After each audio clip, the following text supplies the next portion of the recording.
This podcast is a member of the Place to Be Nation family. Visit us at placetobenation.com. The Verses where things change. Things aren't as they seem. Things may be better. Things may be worse. At least where we are, we try to make things better for almost everyone. Welcome to the November 2023 trip through the looking glass. I'm your co-host, Scott Criscuolo. Thanks for joining us as we have reached... we're in the middle of season 3, if we're going by that. It is Hocktober, and I said November at the beginning, didn't I? I meant October. We're in October. Whatever I have this guy on, I don't know what season it is, because, we're both... This might be the only time of the year where him and I kind of share the temperature, and then as we progress, mine slowly goes down, his slowly goes up, but... right now, I think we're about the same. How slowly it's going to be. I think it's going to go up pretty quick. I know. Good evening, Dave Hall. How are you, sir?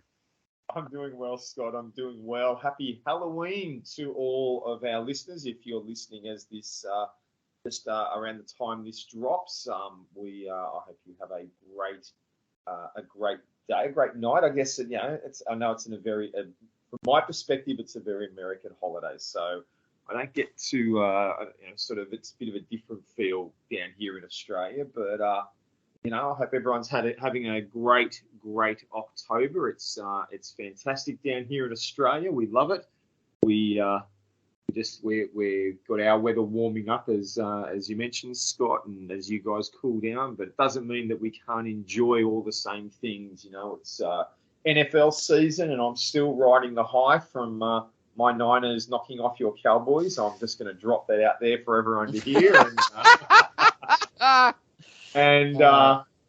it's all good, right? Well, it's all good fun, but no, it's great to be back. And we thank everyone for joining us. So we really appreciate you joining us on this journey because it's not worth.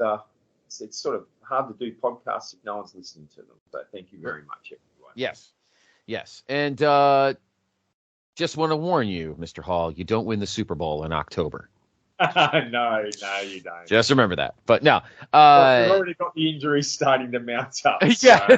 So it just feels like another typical Niners season now. Oh, boy. Well, of course, as we're speaking, the Niners have not played yet this week. They're playing Monday night against the Vikings. So the Cowboys actually had off this week. They had a bye after beating the Chargers on Monday night. I think they play – I don't know who they play next week. Giants, I think? I don't know. I'll have to look. Anyway, we're not talking sports. But, Dave, always a pleasure, and you're right. Like I said, the temperature, we're both probably in the 60s-ish. I always laugh when we do our January episode because you are usually in the 90s, and I'm in the 9s. So I always find that very funny. But anyway, this month is an interesting one because normally, Dave, our episodes usually involve kind of, going to an alternate universe to discuss an injury or, just changing up a card. But this month, I feel like we were going to do, it was down to one of two topics. The one we're doing tonight, or we were going to rebook some Halloween Havocs. I kind of want to save that. I feel like we could do that anytime. Halloween Havoc, of course, the one of the few iconic named WCW pay-per-views. There's been some great ones. There's been some crap ones. Dave wanted to really hack the crap out of the 2000 one because it needs hacking. We'll do that next year. I kind of wanted to do this one because this one's a little saucy. For us, Dave, because for the first time, we're going to discuss, for the most part, what happened to guys because of the two sinful words in professional wrestling: backstage politics. Yes, a reason somebody didn't get pushed because of somebody else. We haven't really dived into that subject much this month, but on our show, usually we get into like the nerdy things like card changes and venues and that kind of stuff. But we're actually going to get a little saucy tonight, Dave. Give us a little background.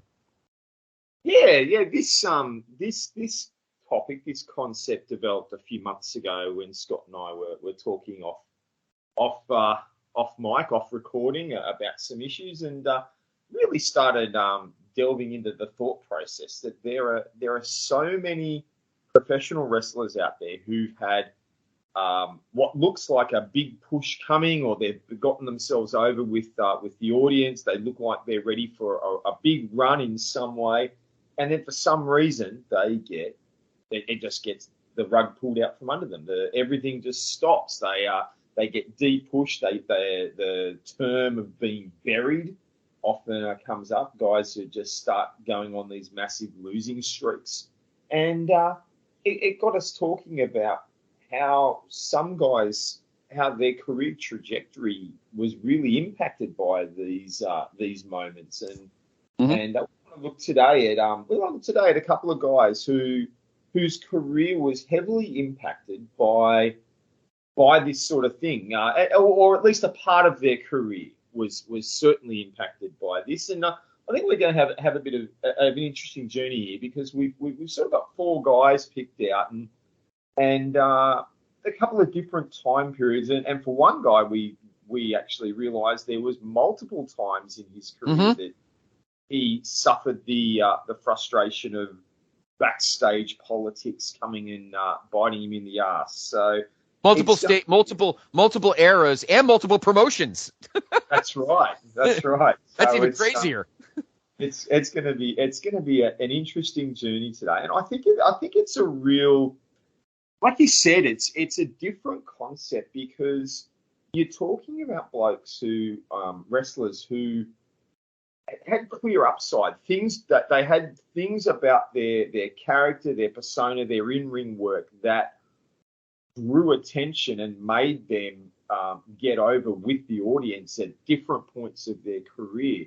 And yet there's clear occasions where something has gone wrong backstage, and whether it be issues with direction from the company's direction, whether it be pissing off the wrong people backstage, or perhaps not being perhaps their conduct maybe led to them ticking off the wrong people.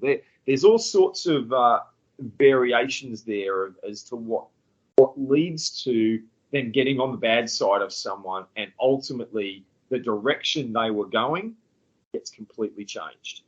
Correct. That's where we're going today. Mm-hmm. Absolutely, and we're gonna bring up. There's a ton, but we're gonna bring up four specific ones, and one guy that we're gonna bring up has three sub sections. Two of them were a decade apart, and two of them were in the same company and got blocked by the same guy of the moment.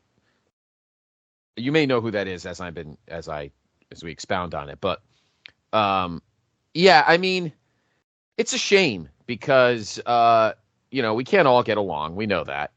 What I think, some of these guys, I'm not sure some of these guys can get along with anyone. Yeah, exactly. And we'll get onto that later. Yeah, well, one of the ones we'll talk about was just, I think it was a no-win situation for him in his scenario. I think another one was just kind of the landscape of the company. I still think it was mildly political, but I also think that he may have been in the wrong place at the wrong time. But I guess it depends on your point of view. For one of them.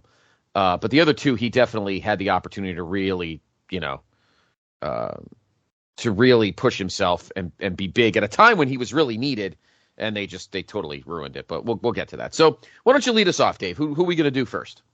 All right, well, I think we're gonna start with someone whose trajectory in the WWF was clearly changed by the perceptions of one person in particular and his friends. And we're gonna start in 1996 with the man they call Vader. Ah, yes. Now Vader, for those of you who are long-term fans and have followed, lifelong fans like many of us are, Vader came into the WWF in 1996 with a massive reputation of being one of the best big men in the business. He had a run in WCW which was just fantastic, and you know, WCW World Champion in 92, 93, considered with the best and most agile big man in the business at the time, doing things that guys his size didn't do. He was doing moonsaults and stuff off the top rope, which guys didn't do. And he had a character and a persona that got him over big in WCW, and he really was, along with Sting, those two really held together the main event for probably 2 to 2.5 years until the arrival of the man they call Hogan. And, due to various situations, which we're not covering. I mean, there's another political situation. Talk about politics. I mean, we're talking about politics. We're not going to rebook this time period specifically for Vader, but Vader's first run-in with political backstage issues came up with Hogan, not because Hogan comes into WCW in 94, obviously pushed straight to the main event, gets his win over Flair, wins the world title, and everyone was expecting this big feud with Vader. And when it started, Hogan literally kills Vader off, Vader's gimmick and character right off the bat by jumping up from a powerbomb in just what should have been the segment to create and start the feud. Vader powerbombs Hogan. Hogan stands straight up. That's it. Gimmick's done. What can Vader do? But there's a lot of rumors and stuff backstage that Hogan was not keen to work with Vader because Vader was known to be very stiff and very snug. All you have to do is read Mick Foley's book to get some understanding of that. Oh yeah. Hogan's not one for the snug work. He doesn't like that, and so the feud between he and Vader really never got any real traction. They had a couple of pay-per-view matches, but I mean that's notorious for the fact that Hogan beat Vader in a strap match by dragging Ric Flair to all four corners of the ring as opposed to Vader. And then Vader was moved aside and never had anything to do with Hogan. Had his famous or infamous run-in with Paul Orndorff, and he's out of the company. So in 96, he arrives in the WWF with this massive reputation. And, right from the start, he had a very interesting, he arrives in the WWF at the Royal Rumble 96. Big debut, big sort of in-ring clash with Yokozuna, who's, former champion, and really sort of getting set up on a roll. And then, if memory serves, he actually, not long after, pretty well gets injured straight away and has to take a couple of months off with injury. And so that sort of sets him back a little bit.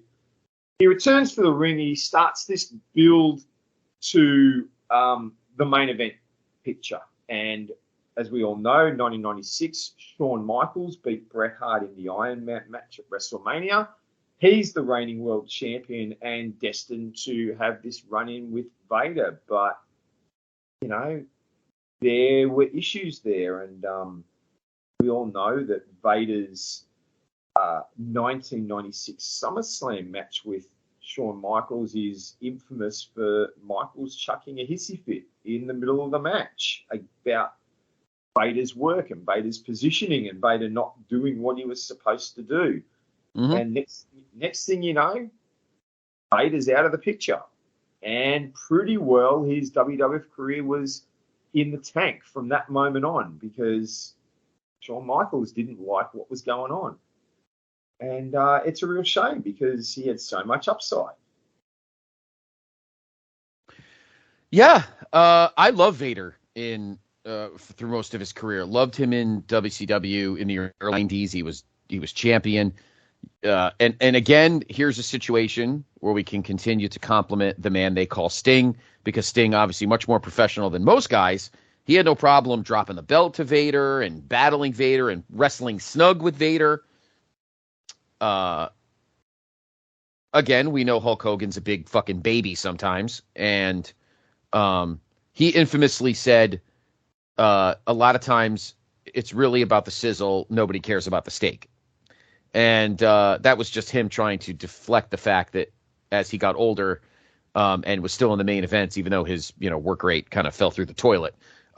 He just to try to justify that by saying more people care about me cupping my hand to my ear than by doing punches and topes and stuff, which he's not 100% right. Maybe he's like 2% right, but the fact remained, Vader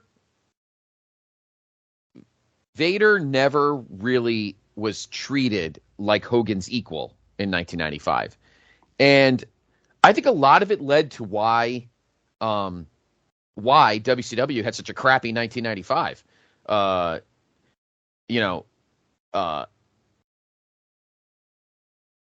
The competition wasn't great. The matches were not great. By the middle of 95, it felt like even WCW fans were starting to tire of the red and yellow shtick. In 1995, it's funny how we talk about the work rate that Diesel had, because Diesel's work rate. I mean, Diesel at least knew how to adapt when he wrestled. This is the problem Hogan had through a lot of his career. Hogan never knew how to adapt.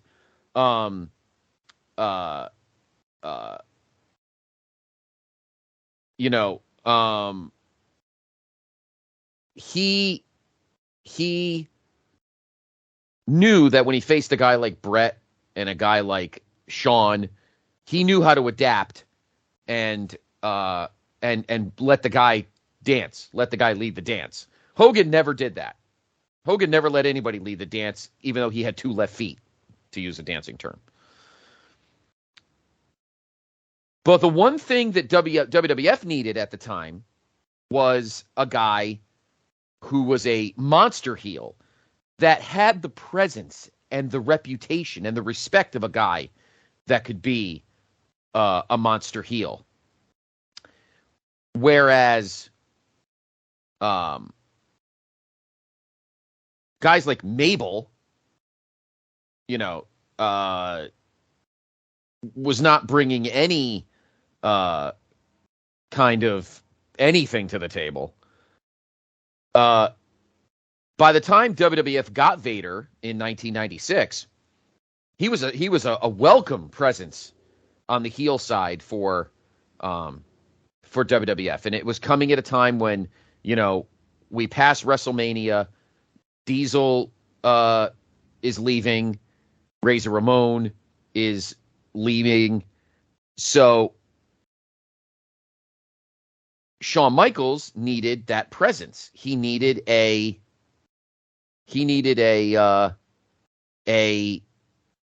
badass heel. And things could have worked out so well, Dave, as 96 progressed.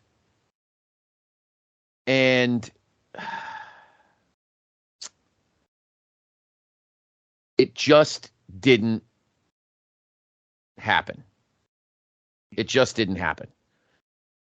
Shawn, another guy, obviously Hogan and Shawn were different issues. I don't mean to go too far down, Dave, while we continue, but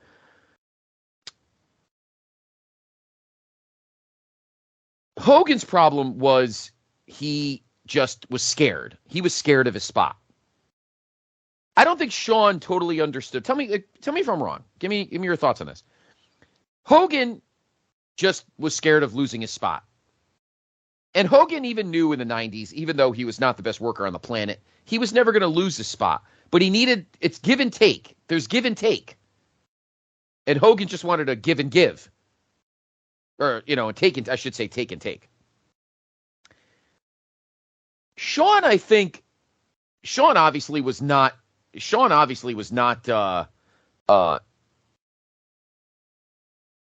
lucid a lot of the time.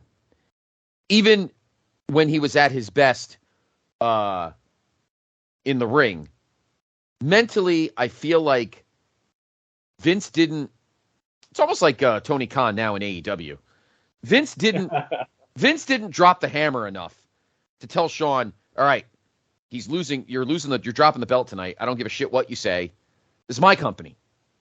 And instead, he was so worried about Bischoff and he was so worried about money, because the company was fiscally struggling, that he kind of let Shawn do what he wanted. And we got back-to-back pay-per-views, Dave. We had SummerSlam and In Your House Mind Games, which last month on Wrestle Tracks, myself and Greg Diener watched, where Shawn just couldn't adapt. He almost kind of had the same problem Hogan did. All right, you're not in the right spot. You missed your spot. Reset, work something out in the middle, and find another spot. Instead, he throws a fucking temper tantrum. And from that point on, Vader was kind of kicked to the curb.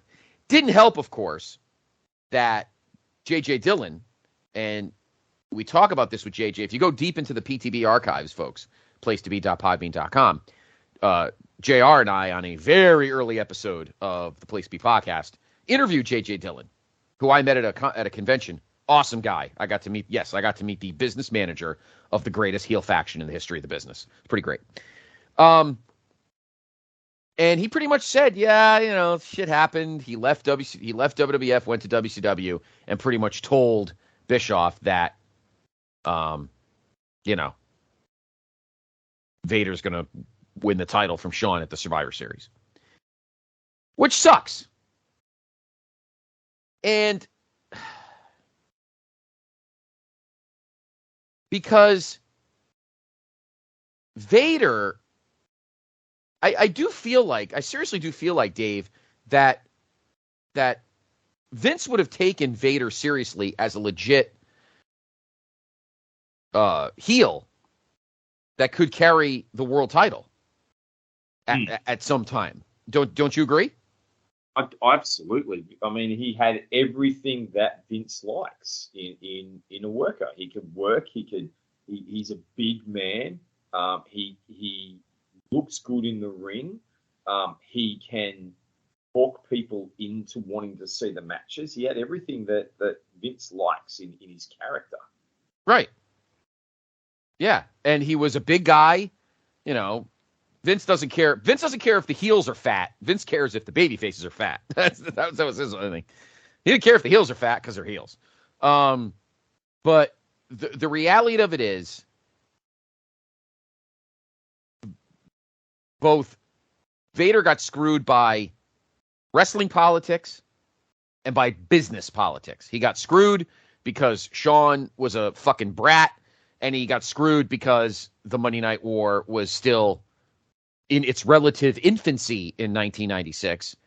The NWO was red hot, but ratings were still, it wasn't until 97 that the ratings really, kicked it. So let me ask you, say none of that happens. It's time to look through the glass. Let's go to our alternate universe, Earth 5. And let's say that Hogan... Let's do two parts here. I'm going to throw a curveball at you. Ready? Okay. I rarely throw a curveball at you, Dave, but I'm going to throw one at you now. Let's do it. Let's do two of them. Let's do a WCW switcheroo. Let's say Hogan actually does play ball with Vader in 1995. Let's say that maybe that Bash at the Beach, or whenever they first wrestled, what was it, Super Brawl? Yeah. Was it probably Super Brawl 4, I guess it would be, right? 5? 6? 5. 5. Let's say first match out, Vader, I don't want to say dominates Hogan. I wouldn't go that far. He wouldn't have to... Hogan didn't have to show that much butt. But let's say Vader, maybe Harley Race cracks him with a cane or some shit or something. And Vader actually wins the WCW title that first time out. And Hogan has to chase for a few months. Let's say that we do a storyline and it builds through 95. And then we get to Starrcade 95, which, yes, had the whole Japanese thing, which I still think could have happened. You still could have done the New Japan thing, or the whole, because you don't want to get rid of that Eddie Otani match, because that match is awesome. But what do you think? Help me out here. What do you think about a Hogan Vader journey that starts with Vader winning the title at Super Brawl 5 in February and ends with Hogan winning the title at Starrcade. Do you think that's too long? I don't think so. But what do you think? I think that I think if I was looking at it, I might hold off Vader's title win until the uncensored and the strap match. What I would probably have Super Brawl be some form of schmoz. Vader gets DQ'd. Vader is excessive. He's power bombs Hogan on the outside and maybe gets a count out, or the ref DQs Vader because he won't break a beat down on the ropes. And there's some sort of thing of, you see Vader being vicious. You see Vader being that monster.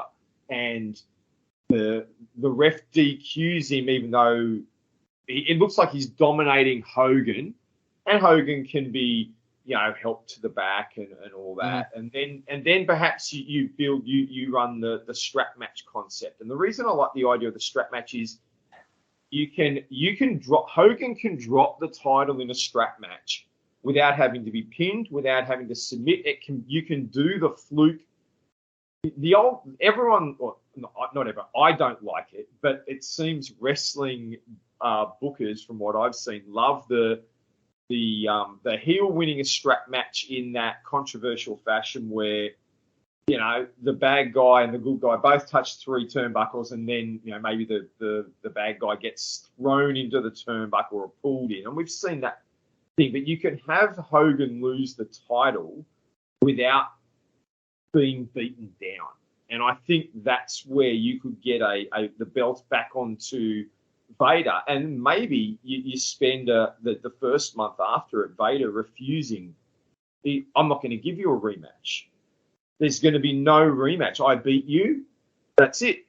You're done. And Hogan. You get the commissioner on board. You get your president. I think it was Nick Bonquickle was playing that role at the time. You can get them on board to build to a match, but Hogan can. You can do a tag match in there, Hogan and Sting versus Vader and Beefcake, Vader and whoever, because Beefcake had turned heel on him and all that. You could do something like that to allow the tension to continue to build. Maybe not. Again, I don't know if you could carry it all the way to Starrcade. It might be something that you would have to blow off at Halloween Havoc, where Hogan finally gets the rematch. And classic Hogan fashion, you could have Vader do an attack on Hogan and put him in hospital, like Earthquake. Yeah, put him in hospital, and Hogan has to have a month or 2 off, which Hogan did all the time anyway. Mm-hmm. Hogan, you get the big build-up. I'd probably do it at Halloween Havoc. You do the big build-up. Vader can play up that he's the monster, and Hogan can talk about how, at Halloween we beat the monsters. The monsters come out to play, but I'm going to overcome. And maybe put him in a cage, put him in something that no one can get in or out of. And that's when Hogan can do his, get power bombed in the middle of the ring, and as Hogan does, jump up, huffing and puffing, or kick out, huff and puff his way up. He can send Vader into the cage a few times, bust him open, hit the leg drop, and whether they want to do WWF style leave the ring or whether they want to do WCW style pin him, you've got either way, and Hogan can come out victorious, and then build to a match with in the underneath. You can be building someone else up underneath it to be the contender, whether it be Savage, Sting, or Luger as a single guy, whether it be Ric Flair has rebuilt his credibility and is ready for one last shot, whether it be someone else being developed underneath. And I mean, again, we're talking about 95. WCW didn't have a lot being built up. It really sort of No. seems to sit on the shoulders of Sting. I mean, that would be the perfect thing. You could actually have Sting being built up underneath, and you could do a massive good guy battle, Sting versus Hogan at Starrcade, just as that massive who's the best guy in the company, and go from there. But I don't think you can drag Vader out to Starrcade. I think you have to get the belt off him earlier. Interesting. Okay. I would do the reverse maybe. I would still have, now that we're talking about it, maybe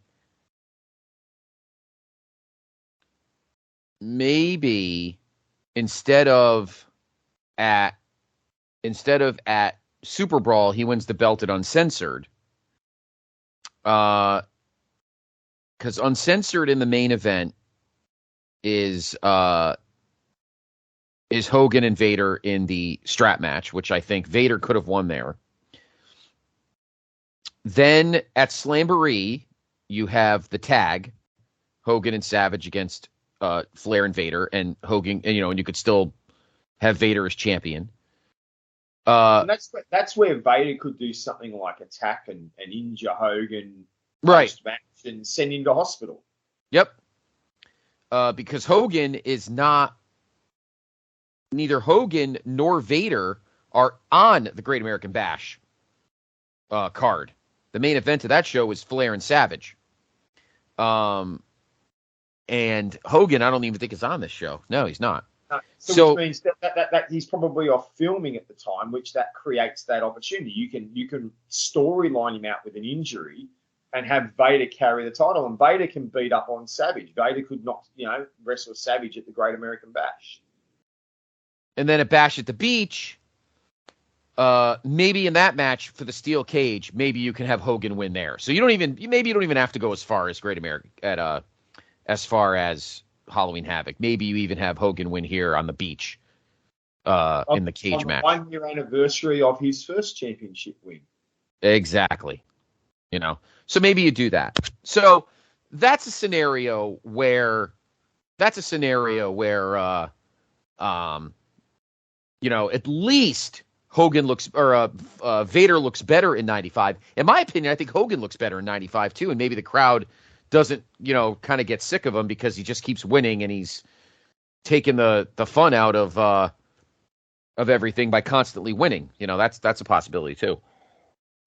Yeah, and because you can keep, if you've got Vader working with, so if you do the Vader being the monster and injuring Hogan, and while Hogan's out, he's beating up on Savage and Sting and the other guys that the crowd are always going to be behind, that allows the crowd to hate Vader, as opposed to what was happening when Vader and Hogan first faced off is the WCW crowd, who had always had that anti-Hogan feeling. They were cheering Vader because they didn't like Hogan, but this creates the scenario to get Hogan's sympathy, to get people angry at Vader again, so that when Hogan comes back, he's got the crowd behind him, willing him to knock over this big monster that no one really likes.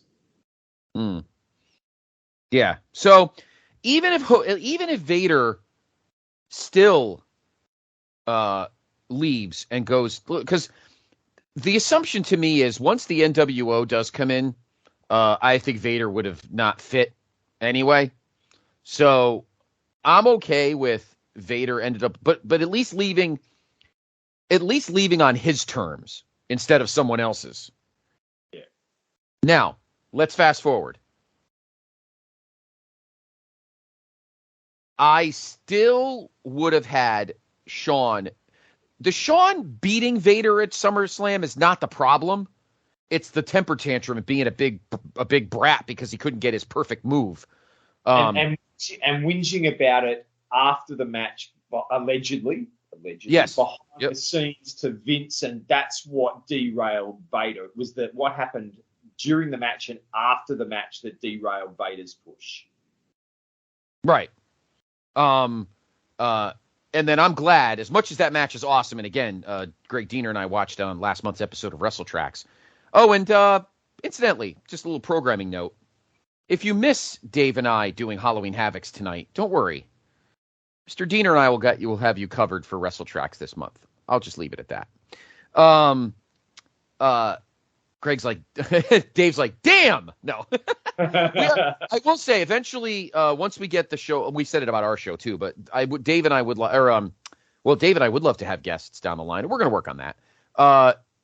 Greg and I will eventually get guests on Wrestle Tracks too. We just want to get that show kind of off the ground. We've done 2 episodes so far. So anyway, that's a side note. So stay tuned in the next week or so for the October episode of Wrestle Tracks. Anyway, I digress. And at least at Mind Games, Mick Foley went to Sean and said, "Listen, bitch, you ain't potatoing me, motherfucker. I don't have an ear. So fuck you, pretty boy." And he threw just as many potatoes back at Sean as Vader. I think got caught off guard, because if Vader really wanted to, he could have snapped Sean like a Slim Jim. Oh, yes. So he was probably under instructions to pre-match to not work as snug as he normally does. Right. But also my point is, if Vader really wanted to be Vader after Sean kind of acted like a brat, he could have folded him up like a lawn chair. So Sean should be very lucky that he didn't get his ass kicked more often than he did by the Marines in Syracuse or whatever. So anyway, I'm okay with Vader not winning the title at SummerSlam. That's fine. But let's assume here in our alternate universe, as we're looking through the glass, that Vader is in the main event at Survivor Series at the Garden. I think the Garden crowd still would have been jacked for Vader, as jacked as they were for Sid that night. I was jacked for Sid. There's not many Sid marks bigger than me, except maybe Aaron George. Sure. Yeah, Aaron and I are probably the only legit Sid marks on the planet. But so let's go through the glass, Dave. Vader wins at Survivor Series. Okay, he beat Sean. 2 schools of thought. Do they do the same thing they did with Sid? Does Vader hold it for a month, wrestle Brett in December at In Your House It's Time, which makes sense now because he's the fucking champion. So now the name of that pay-per-view actually makes sense. And then he just drops it to Sean at the Royal Rumble at the Alamo Dome? Or do we stretch it out a bit? Forget the whole Brett Sean 2 crap and have Vader go all the way to WrestleMania, and Vader there would drop the title to Taker. I think it anyway. What do you think? I think the thing about Vader is, I think it's easy to say that it would just be the Sid storyline. That's the easy option, and right. probably what was planned before things changed. But because we're in a world of the Looking Glass, I think the thing about Vader is Vader would have had the ability to show Vince what he could do, put the belt on him. And I think in the 2 months between Survivor Series and Royal Rumble, Vader would have shown something to Vince that would have had Vince going, you know what? Maybe I do change my approach here. Maybe I do change my direction, because Sean and Brett don't need the title on the line to face off at WrestleMania. Brett can get his win back without the title being involved. That was part of the concept. It was those two facing off again. But Brett, they don't need a belt. So I think Vader had the ability to really get Vince's attention with his work in ring. Especially, I think, if he'd had a match with Brett, I think a match between Vader and Brett would have been one of those sleeper 4 to 4.5 star matches, because of how Brett can work and what he can do. Correct. What Vader can do as well, because Vader can work. And no offense to the Sid marks out there and the people who love Sid, but Vader can work better than Sid. I really could see Brett and Vader putting on this amazing match at In Your House, and Vince going, this guy needs the belt a bit longer. This guy needs to hold it longer. So Sean and Sean might get his rematch at the Alamo Dome. and maybe something goes wrong there. I don't know. I probably would keep Sean away from Vader at that point. I would probably have something else creep in, and you Vader could start running through. He could run through Brett. He could maybe do sit it at the Alamo Dome. Then you've got what was supposed to be a Final Four match. Maybe he you do Brett, Sid, and Sean, and Vader is your Final Four, and Vader comes out with that one as well, building to the big WrestleMania 13 concept.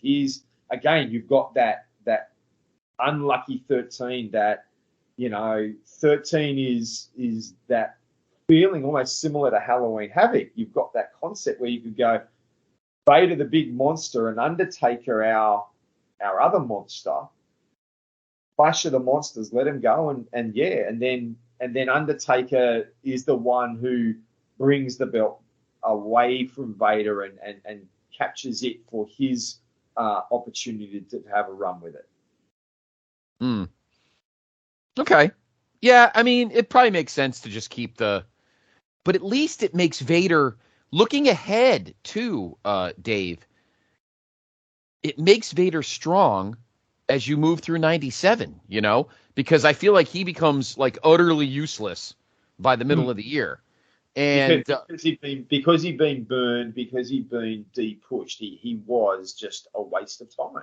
Yeah, and it sucks because he spent all that time in Japan, and then 90, 91, all the way to 90. Well, I guess you could say early 95. He built himself up to be such a stud, and then he's just emasculated by Hogan, and then he's emasculated by Shawn. Not the last time both those guys would do that to somebody. Actually, it'd be the second time that Shawn would do it to somebody, because this guy we're going to talk about in a minute happened before this. But I'm sorry, what were you going to say? I was going to say, if you look at Vader, like taking this picture through 97, Vader loses the belt to Undertaker. Maybe has a couple of months where he works with some other guys. Maybe you get a match in there with, Mick Foley. Maybe he gets a match in with Mankind or whatever, as Mankind has his face turned. Then you have the Hart Foundation situation happen. And so all of a sudden, Vader can be a guy, instead of bringing in the bloody Patriot, when you turn Vader face, like the whole Hart Foundation, you could have Vader be one of the catalysts of that 10-man tag team match to start turning Vader babyface. Right. Then maybe at SummerSlam he wrestles Davey Boy Smith or something like that.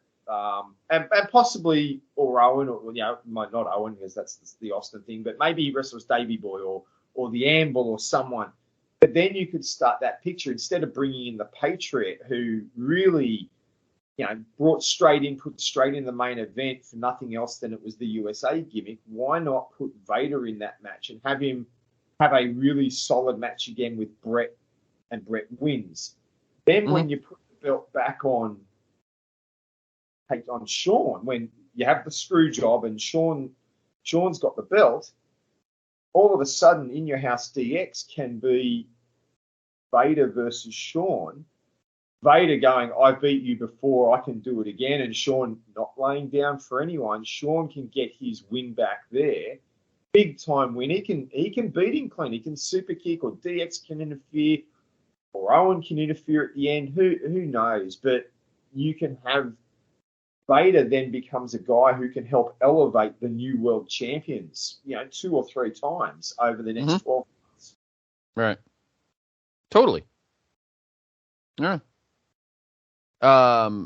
So, all right. So Vader, that's case number 1 of how we can go to an alternate universe and save him from the politics of shit.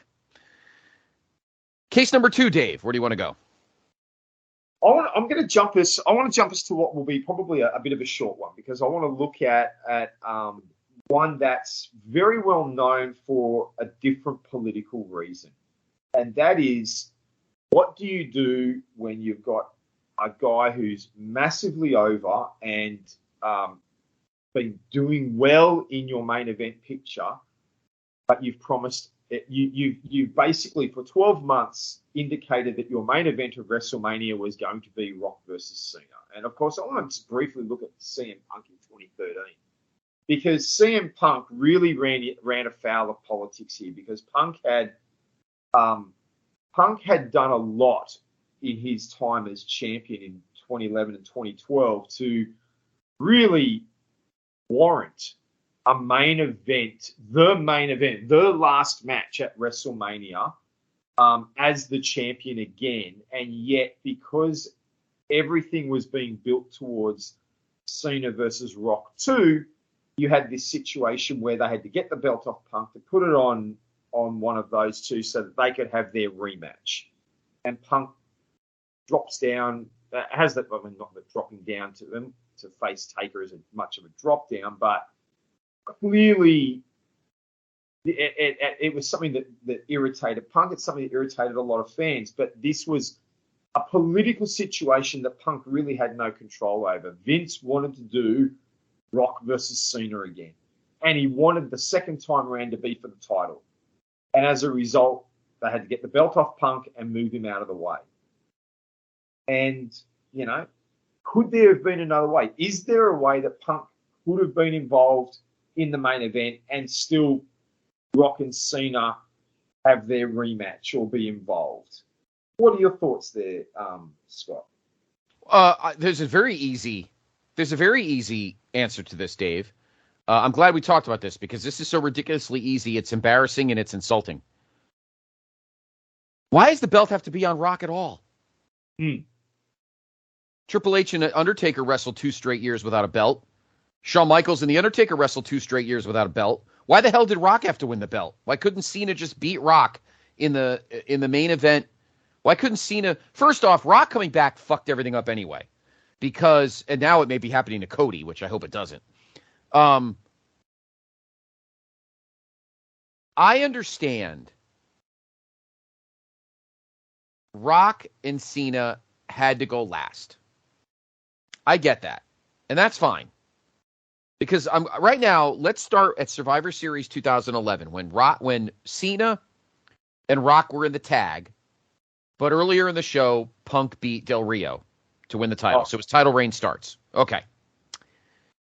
At TLC, the main event was Punk, Del Rio, and Miz in a TLC match, which actually was a great match. Oh my God, was that an awesome match. Very unheralded. Move ahead to the Royal Rumble. Royal Rumble doesn't count. The Rumble's always the main event. It's fine. No problem. Punk beat Dolph Ziggler. Nobody cared. Easy title defense. All WWE and World Heavyweight Champions, most of them get easy title defenses at the Rumble because the Rumble's the main event. Totally get it. We move to the Chamber. In the Chamber, Elimination Chamber pay-per-view in February of 12, you had Punk successfully defend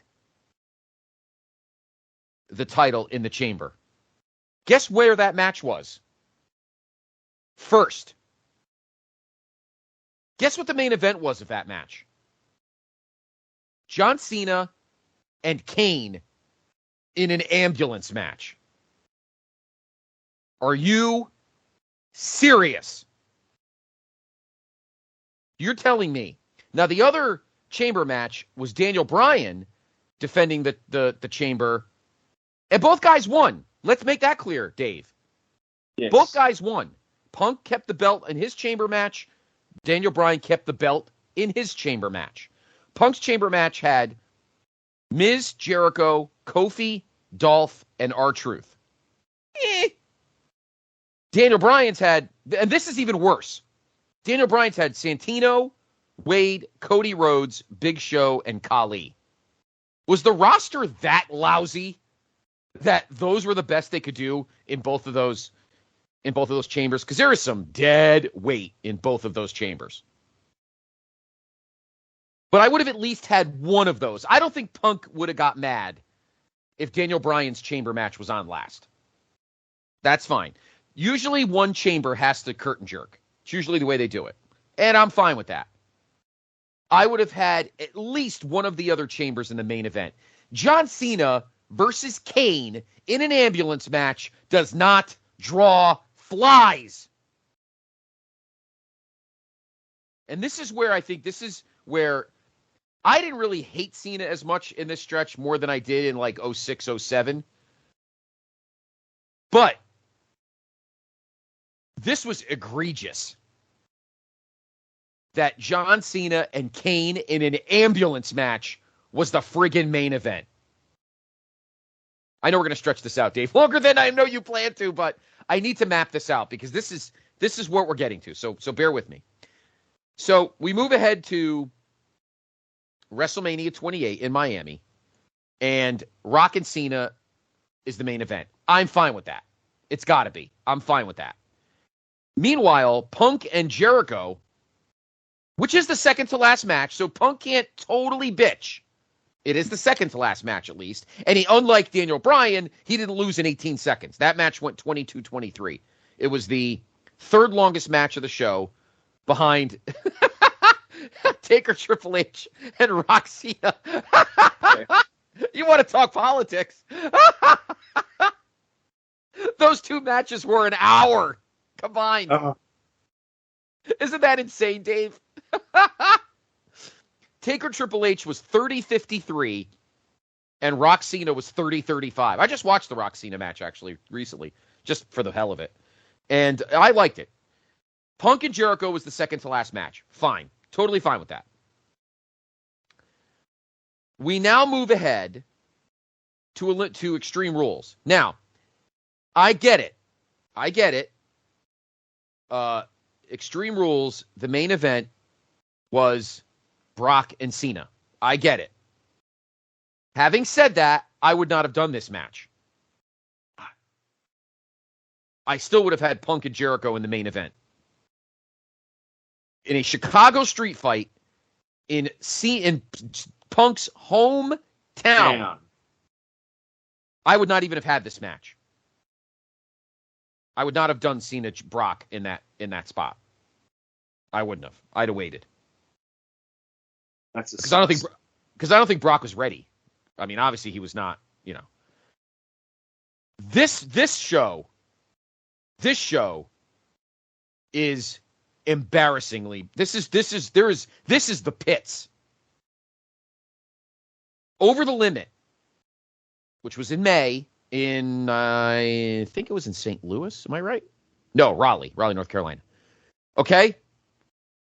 You had Punk and Daniel Bryan, which arguably, Dave Hall, is one of both of those guys' best matches ever.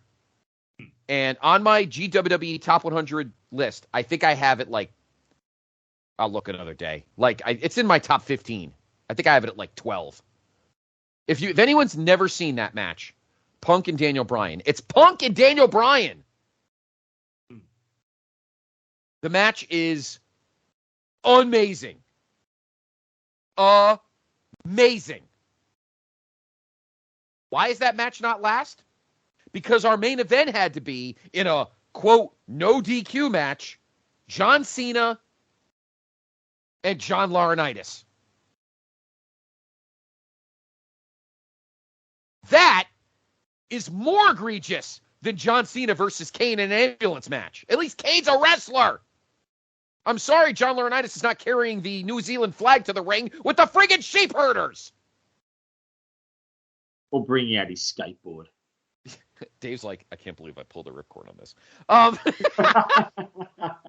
Dave's like, this is amazing.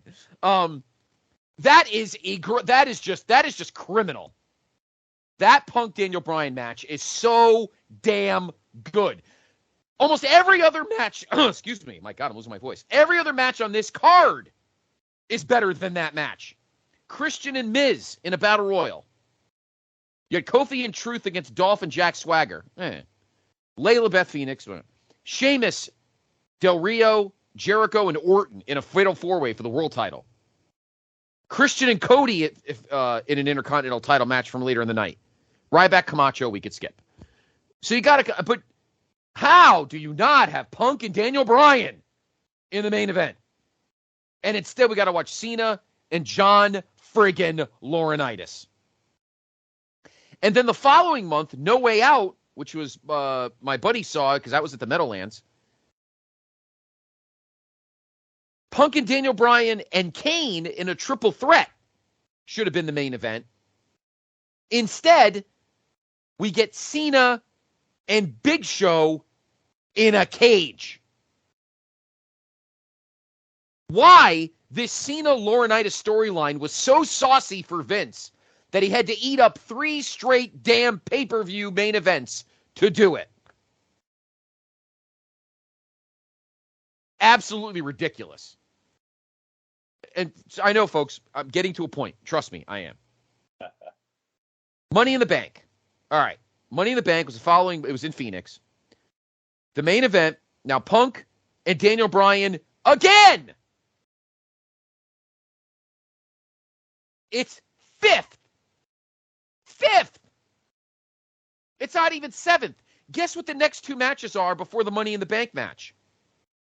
Ryback, Kurt Hawkins, and Tyler Rex in a handicap match.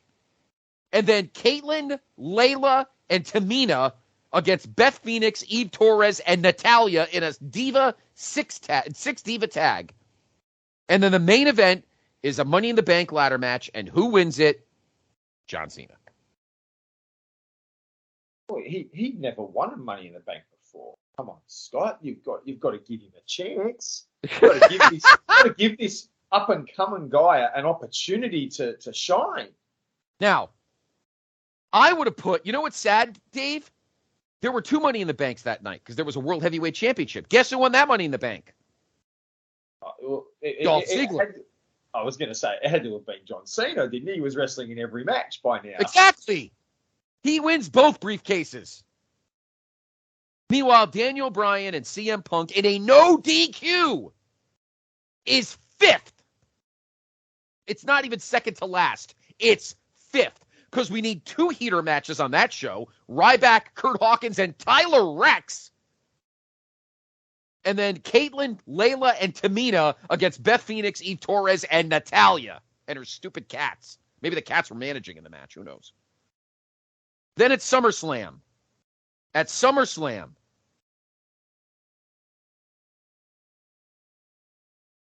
John Cena's in the world title match. But guess what? I have to blame my guy for this. Because Punk beats Big Show and John Cena in a triple threat because your main event was Brock Lesnar and Triple H in a no DQ. That one's okay. That deserves to be the main event. Next, we have the... Dave's like, I knew he was look, I will be fair. When it comes to Brock, more and more, I see the attraction that I really believe the attraction is. I don't know if I would. I don't know if I would have had him against Hunter, but certainly Brock in a big time appearance, I get him being in that drawing spot. Well, what's funny is the only time Brock, before that main event at SummerSlam in 2012. The only time Brock and Triple H were in the ring together was, guess where, Dave? Your backyard. The global warming... what's my voice time? I'm acting like Peter Brady tonight. The global warming tour show in Australia in August of 2002. 10 years before. Or was it September? I'm trying to remember who was... Was it before or after SummerSlam? Rock was champion. It was just before SummerSlam. Yeah. It was a triple threat because it was Rock, Brock, and Hunter. I just can't remember who was champ. Rock went in champ and pinned Hunter. You're right. That's the only documented. I have that DVD, by the way. It's a good show, by the way. Were you there? Did you go? I had tickets. Yes. Did you? I love that show actually, and I have it. It's on. I think it's on Peacock. I have it on DVD, actually. But that's the only documented Triple H Brock Lesnar in the ring match before this one. I get it. All right, fair enough. And at least Cena didn't win. We move ahead to Night of Champions. Okay? Night of Champions. The main event. Punk finally gets a main event against John Cena. Of course. It can only be with him that he's in the main event. And it ends in a draw. And now at this point, Punk has turned heel. Punk's a heel now. Because remember, he turned on Rock. On the Rock in a tank to match. On the first 3 hour Raw. Yeah. Then we move ahead to Hell in a Cell, which has one of the coolest posters ever. It's a picture of Punk with like the devil horns, and it looks awesome, actually. In that main event, Punk and Ryback. So Punk gets that main event. It's only 11 minutes, mercifully, and Punk wins. And to be fair, at that point, Ryback had gotten himself over big time. That was his ascension. That was Ryback's real ascension. So yeah, to be fair, that match deserved to be going on last. Right. Then it's Survivor Series. The main event, once again, was Punk, Cena, and Ryback in a triple threat. That match had to be last because these three dudes who I don't even remember who they are. Three guys just like, it was a couple, they were a bunch of flunkies from Florida. Came in and bunch of bums that never did anything in the business, and they interfered in the match, and then they got fired like a week later. I don't remember what it was. Anyway.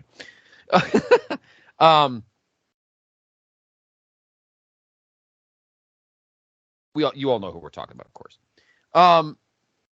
Then at that TLC,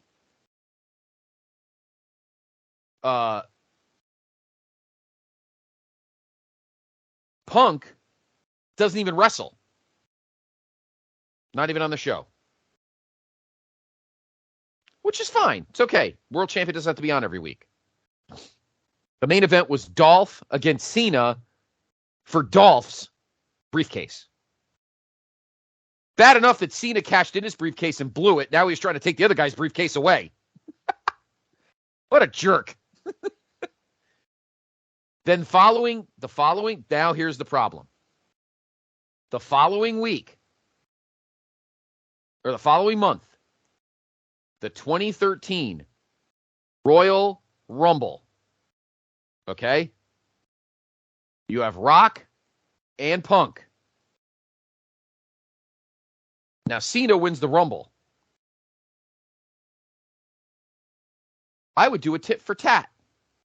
Oh, do you remember a year and a half ago, Rock, when you cost me the WWE title against The Miz at WrestleMania 27? Guess what? To complete that game, Cena FU's Punk, FU's Rock. Punk beats him. What's wrong with that? What's wrong with that? I like that because well, the fans were always going to side with The Rock over Cena anyway. We'd already seen that, and but because of who Cena was, he can still keep, he can get the fans back probably the next night anyway. I don't have a problem with that concept. Okay. I like that. So we move ahead to the Elimination Chamber. Here's my rebook. Now I rebook. See, I told you I'd eventually get here. We go the following month to the Chamber. Now, the following month, it was supposed to be Punk and Rock in a rematch. I would not have done that.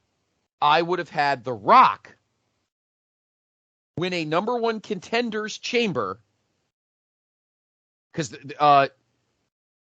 there was only one chamber in that match, in that pay-per-view. It was for a world title shot, and it was Jack Swagger, Orton, Jericho, Mark Henry, Kane, and Daniel Bryan, and it was won by Jack Swagger. I would have said to hell with that. I would have thrown that out the window and just picked. I would have done, if you were going to do Swagger and Del Rio for that belt, you could have just do it another way. Who cares? Nobody gave a shit anyway. I would have had Rock win the chamber. Okay? Rock win the chamber. The next night on Raw, Punk gets in the ring, Rock gets in the ring, Cena gets in the ring. So Cena has the Rumble win, has the Rumble shot. Rock has the chamber shot, and Punk looks at both of them and goes, I'll pin both your asses, bitch. See you in Jersey. There's your main event for WrestleMania 29. Because remember, the match at WrestleMania 28 was supposed to be once in a lifetime, not once in a lifetime part 1. Yep. So you do Punk. The bloom's already off the rose at this point. So you do Rock, Cena, and Punk at WrestleMania 29. And if you really needed Cena to win the damn title, he gets his pin on Rock, and Punk is left unscathed. Now, I know Punk probably would have wanted to win, but unfortunately, you got to lose eventually. You've had the belt for over a year. But at least he gets his main event shot. He doesn't get pinned, and you still have Cena get his one-up on the Great One. Yeah, and he comes away, if he hasn't been pinned, then he comes away with guaranteed, guaranteed rematch. I didn't lose. I want my shot back, and he has a couple more months where he can be in that upper end spot, and then you can move him off and have him battle Taker at SummerSlam. Right. Taker wrestles somebody else. Maybe you put him in the Shield. No, you can't do that because then the Shield would have to lose. Although they got pinned by that point anyway, I think, didn't they? No. You put Taker against somebody else. Who cares? Doesn't matter. And A, Punk is still fresh and he didn't get pinned. B, he gets his main event shot. And C, because Cena had to be fucking champion again, he'll gets his belt. And then Rock can go off. Rock gave did the job back to Cena, and then Rock can go leave. What was so wrong with that? You still get Rock and Cena at Mania. The fans didn't want a rematch. Get that through your thick friggin' skull, Vince. Nobody wanted to see them a second time. Why did you think that so much? Put Punk in there. You have another star. And I love the thinking of Punk is standing in front of the 2 number 1 contenders. Cena won the Rumble, Punk won the Chamber, and Punk, and you can have Vince or Brad Maddox, whoever the hell the Raw guy was, who gave a crap at that point. And Punk goes, whoa, whoa, whoa, whoa, whoa. And then you got Paul there. Paul's whispering in Punk's ear. Maybe have the Shield stand behind them because, that's awesome. Yeah. And Punk goes, Vince, give me them both. They hate each other so much. I'll take care of it. I'll pick the bones. Let these two have their title shot. You two want me? You want this belt? Well, you're going to have to both come at me at the same time. And believe me, you two will not be able to stand one of you trying to pin me. It's because he's going to use the psychology. Every time one of you tries to pin me, the other's going to pull you off. All I got to do is pin one of your asses. But you two will never, ever be able to pin me. You two think you're the best in the world. I am the best in the world. How hard was that? Seriously, how hard was that? The problem we have, Dave, is that nobody wanted a second Rock Cena match. Nobody wanted it. Except for Vince. Unfortunately, at the time, it wasn't owned by TKO, and Ari Emanuel couldn't overrule him. But I guarantee you, though, if Triple H was in charge, that would have happened. Or some other, I don't even know if I think Triple H would have brought Rock back because, it is all about making money. But I think Triple H would have gone with my idea. Punk stays champion. He's got these 3 studs protecting him with their flak jackets and the awesome music. Cena wins the Rumble, costs Rock the title against Punk at the Rumble. Rock wins the Chamber, and now the next night on Raw, Punk's sitting there looking happy as a pig in shit. Looking at these 2 guys who both have title shots. They cannot wait, and Punk's just salivating going, you 2 sons of bitches can't even be in the same room together. And one of you thinks you can pin me? Good luck. How hard is that?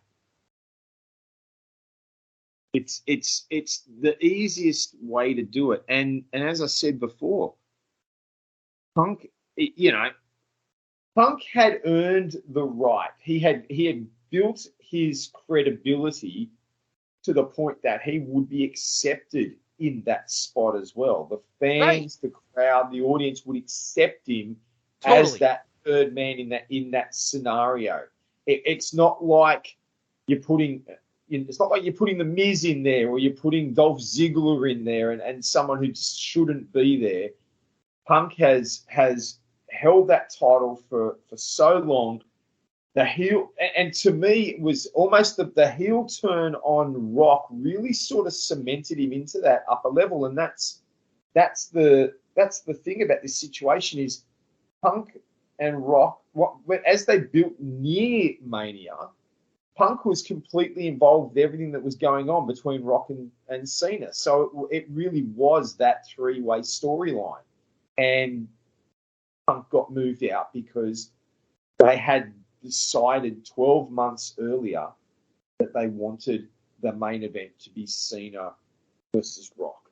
And it's unfortunately something that the company does not seem to have learned from, because over the last few years we've seen it time and again, this long-term main event desire approach. We're going to have these guys in the main event regardless of who is being built up or who is getting over with the crowd. I mean, Daniel Bryan having to be forced into the main event between Batista and Randy Orton is the next example of it. But you can come back to as earlier as this year, and I'm going to be very careful here. We're not redoing this as a rebook. This is not part of the thing. But what Sami Zayn had done in the back part of last year and the early part of this year, realistically, he'd earned the right to be in the main event against Roman Reigns, because that storyline and the way Sami Zayn had got over in the storyline, the culmination of it would have worked better at WrestleMania as opposed to 1 month earlier. Mm-hmm. Now, I'm not knocking. I mean, we've got the other storyline they've got there is the Cody Rhodes story. And,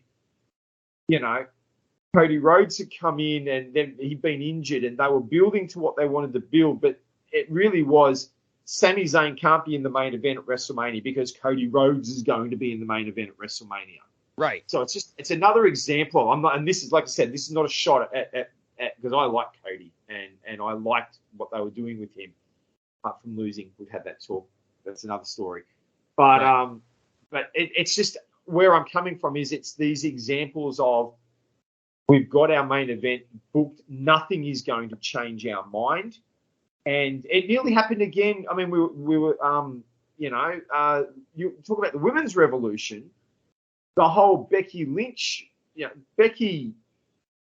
The same thing happened with her. They wanted Ronda Rousey versus Charlotte Flair in the main event for that women's main event at WrestleMania. They didn't want Becky in there. Becky was forced to be put in. But I think that was part of them learning from what had happened with Daniel Bryan, which was learning from what had happened with CM Punk. And that's where it all comes back to. It comes back to what happened with Punk and how they made that one error of not recognizing what the fans really wanted and going with what they'd already decided. And the sad thing is, 5 minutes into that match, Rock injures his hamstring and wrestles injured for the rest of the match. Now, if Punk was in there with him, how much easier would they have been able to work around an injury? Right. If you had that three-way match? It wouldn't have mattered that Rock got hurt. And why did Rock get hurt? Because he wasn't a full-time competitor anymore. He wasn't ring hardened. He wasn't ring fit. And his body wasn't used to how it was operating in the ring anymore. And they got away with it 12 months earlier. They didn't get away with it that year. And if Punk was in there, I think it would have been a much better outcome. Right. Yeah. Yeah, I agree. So there we go. Yeah, there we go. All right. Right. That took a lot longer, and I know one guy's going to take a little bit. We've touched a lot on some guys in 2011, 2012, and I want to briefly look at another guy in that same time period. And let's try and keep this one brief. Yes. But we're talking about guys getting over organically and then it not being what the company was looking for. It wasn't on their radar. It wasn't on their books. Yeah, we've mentioned Punk, in his way. We've mentioned Daniel Bryan with the whole Batista Randy Orton thing comes a couple of years later, but slap bang in the middle of that all, or in fact, just before our Punk year in 2012, we had the situation arise where an underneath guy, a guy got himself over as anyone could possibly get who wasn't named John Cena, and yet because it wasn't doing it the way the company wanted, wasn't the man the company wanted in that high-profile spot, got buried big time, and that's Zack Ryder. Zack Ryder was a middle-of-the-card guy, not being used much, and he develops his was it a YouTube show or was it an internet? I never really saw it over here. It was an internet. It was on YouTube. It was on YouTube. YouTube. So it wasn't on the network. It was on YouTube. Right. But it was on YouTube. It was it the long. I've got it written down here. Hang on. Long Island IZ. The true Long Island story. Z. Yep. Yes. And he created his own belt, the Internet Championship, which got morphed into the Digital Media Championship in Impact Wrestling, which is kind of hilarious. But Zack Ryder looks for ways to just get himself a bit more of a profile is really all he was doing because he wasn't being used in the company. It gains credibility. It gains traction. Zack Ryder gets over with the audience who want to see him more regularly. So WWF bring him in and start having him lose. Yeah, pretty much. It says so. He basically makes a return. I've got it here. He comes back, sort of makes a return to television. Hadn't been on TV in ages. Makes the return to TV following the development of this in 2011. Turns up on the June 6th episode of Raw. June 6th episode of Raw. First match he's had in 2011 on television, on the main flagship show, and he loses to Kofi Kingston. All right? He's kept in these underneath matches, and yet the crowd still yearn for him. He's put in a bit of a series with Dolph Ziggler around the US title. And he gets a win over Dolph Ziggler and wins the belt, I guess hoping that would placate the fans. But it wasn't what they wanted, so they got the belt back off him just as quick. He loses the title just as quickly. And they do everything, the company does everything they can to de-push him, in my opinion. He's losing with John Cena against the Miz and R-Truth as part of sort of the build-up of Cena, and they link him with Cena, but it's about the storyline of Cena and Rock and his riders on the side. He then loses to a match to Cena, which was going to give him a shot at the WWF title in December.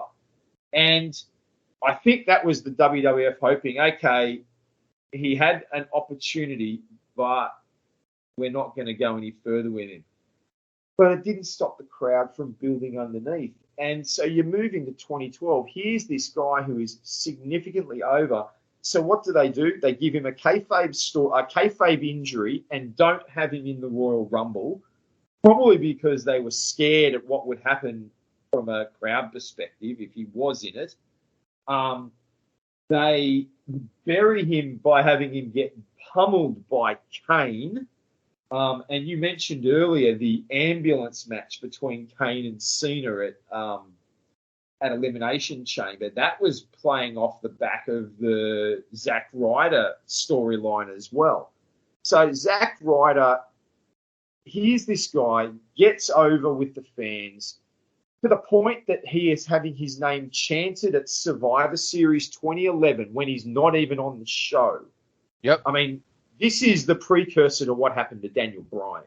Yes, you're right. Like this is the precursor. This is the whole foundation of it, of what happened with Daniel Bryan is seen here.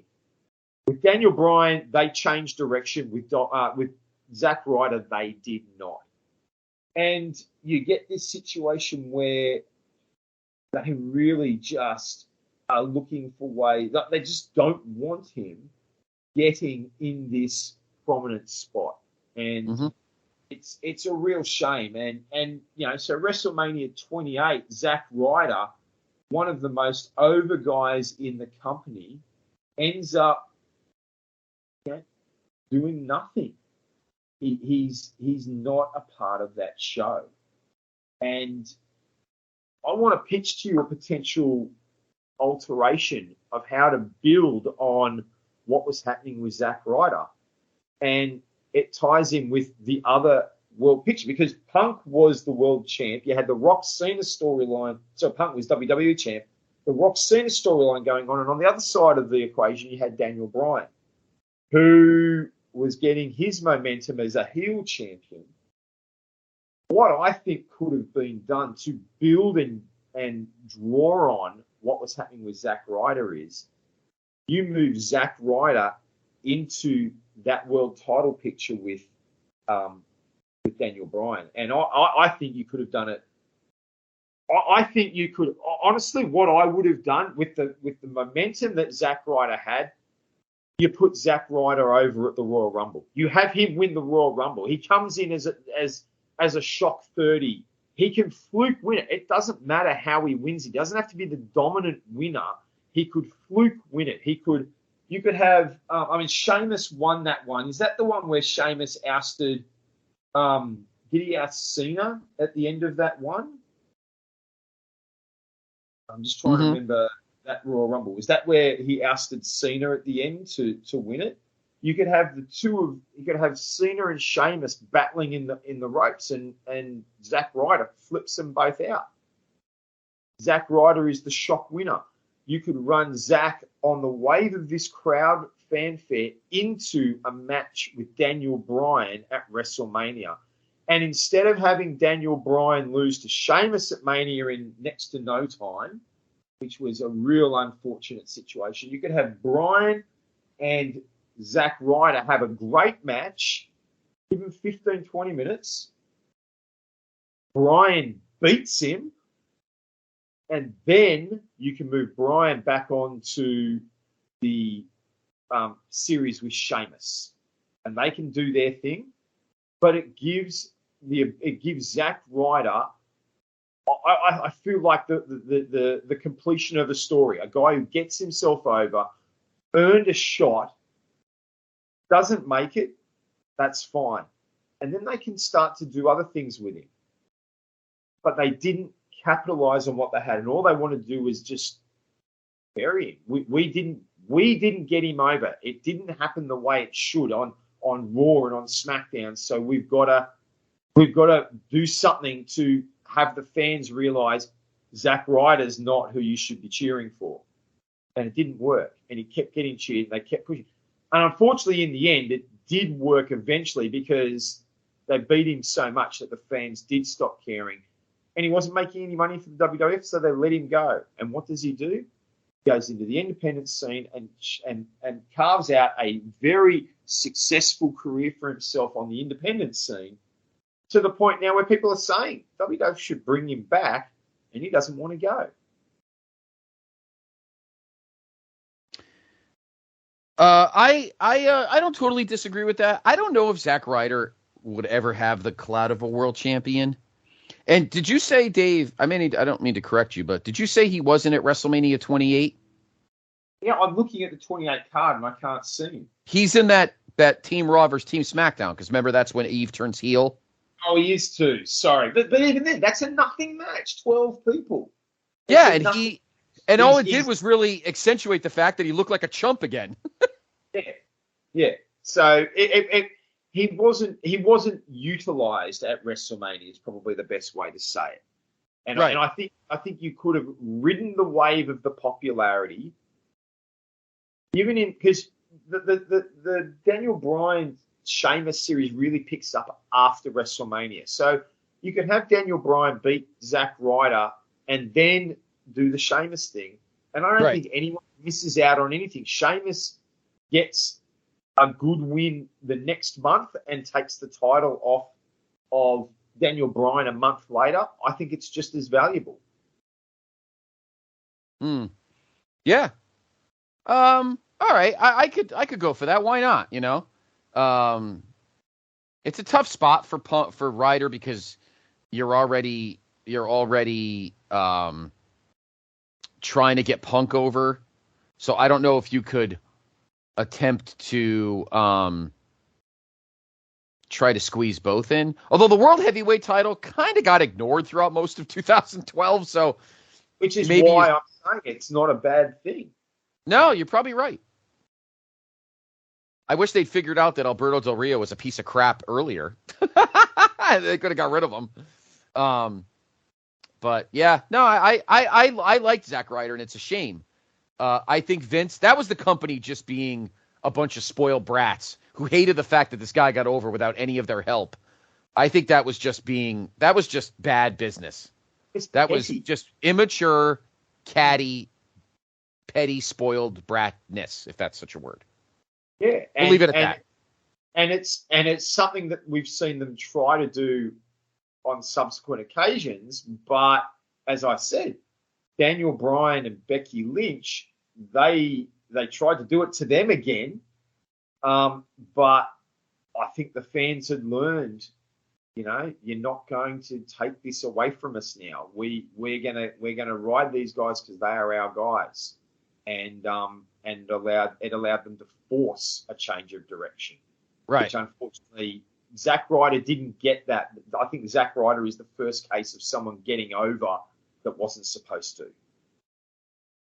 Yeah, and instead of cultivating it, you're just getting in our way. It was so immature and bratty.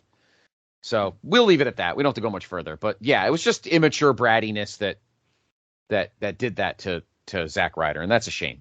That's a shame. Yeah. So our last one, this one is 3 parts. So we'll try and keep it compact, but it's same guy, 3 parts, 3 eras, 2 promotions. Poor son of a bitch. And he's sadly no longer with us. I think you guys may know who we're talking about. Go ahead, Dave. Well, who we're talking about is a man named Scott. I got screwed. Never. I'd be the one doing the screwing, most likely. Of course, yes. we're talking about the man known as Bam Bam Bigelow, Scott Bigelow. Scotty Bigelow.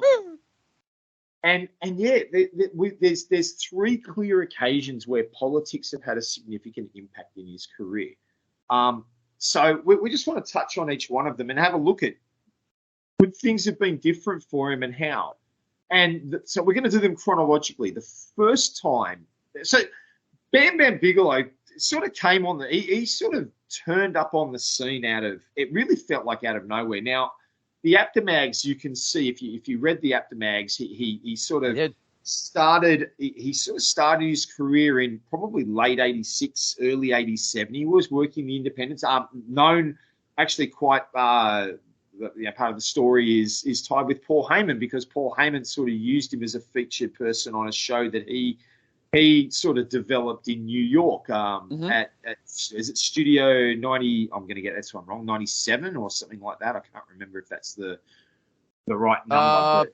I know exactly what you're talking about. Give me because the first time I saw Bigelow, it was Studio 54. It's the Studio 54 nightclub, old school folks. Those in the Northeast. It's one of the, Studio 54 was one of the epic disco clubs of the late 70s. Stories abound of you think Edge was the decade of decadence? Yeah, that was the decade. That was a couple of years of God only knows what. So he wrestled August 23rd, 1985. He wrestled in he wrestled in Memphis. The first time I saw him, he actually went to World Class. And this is the first time I ever saw him, actually, Dave. I saw him in World Class, and he was wrestling. I just watched it again on Peacock. He was wrestling under the name Crusher Yurkov. That's right. He was wrestling as a fake Russian because, Nikita Koloff wasn't the only one. And he was there. He wasn't there long. I would say he was there, I don't know, maybe. He did win the television title. He did win it. And he won, and Meltzer's newsletter he won Rookie of the Year in 1986. So then he went to Japan, and then we'll get to where we all saw him more. But yeah, he was Crusher Yurkov in World Class in 86. And I just was remembered of that when I'm watching the old episodes of World Class on Peacock. And I'm like, holy shit, I forgot Bigelow went there. So anyway, I just wanted to add that. But you're talking about Studio 54. It was the old epic legendary disco nightclub in Manhattan back in the 70s. Lots of coke, lots of sex, lots of other things that went on, but not during that match. Although who knows? Although knowing Paul, who knows? But anyway, continue. It was Studio 54. Yeah, that's it. But I was going to say, so Bigelow had sort of been around the independent circuits, the old territories, like you said, World Class and Memphis, and I think he did a little stint at Continental, and but then he really just bounced around. He was never anywhere for very long, and didn't have a major profile. And then he turned up in mid to late '87. He turns up in WWF, starts appearing on Superstars. They do this manager search. They do the old manager search gimmick, which they did for Randy Savage in '85. All the managers vying for his services, and Bigelow was doing stuff that big guys, he was 340, 350 at the time, pounds. Guys like that weren't doing, especially in 1987. He was coming over the top rope. He was coming off the top rope. He could drop kick. He'd cartwheel. He had agility that no one demonstrated, and he was getting over quickly in the WWF. And obviously his first prominent role was in the '87 Survivor Series. He was on Hogan's team against Team Andre, and he's the last surviving member of the Hogan team, and he loses, but he goes out valiantly. And you've got this guy who looks to have some momentum, and yet by the time you get between Survivor Series and WrestleMania 4, everything seems to have changed. There's been a massive shift, and Bigelow is, losing the first round match against One Man Gang at WrestleMania 4 by count out, and pretty well is out the door not long after it. He leaves the company. And there's a lot of talk going on and those that read, internet rumors and the Wrestling Observer newsletters and stuff like that. There was a lot of talk that there were two key political issues that went on with Bam Bam Bigelow. Number one is obvious. Hogan was worried about how popular Bigelow was getting. And the talk is he was getting quite over and quite popular very quickly. And Hogan was worried about it, and Hogan started complaining about it and bad-mouthing him to Vince.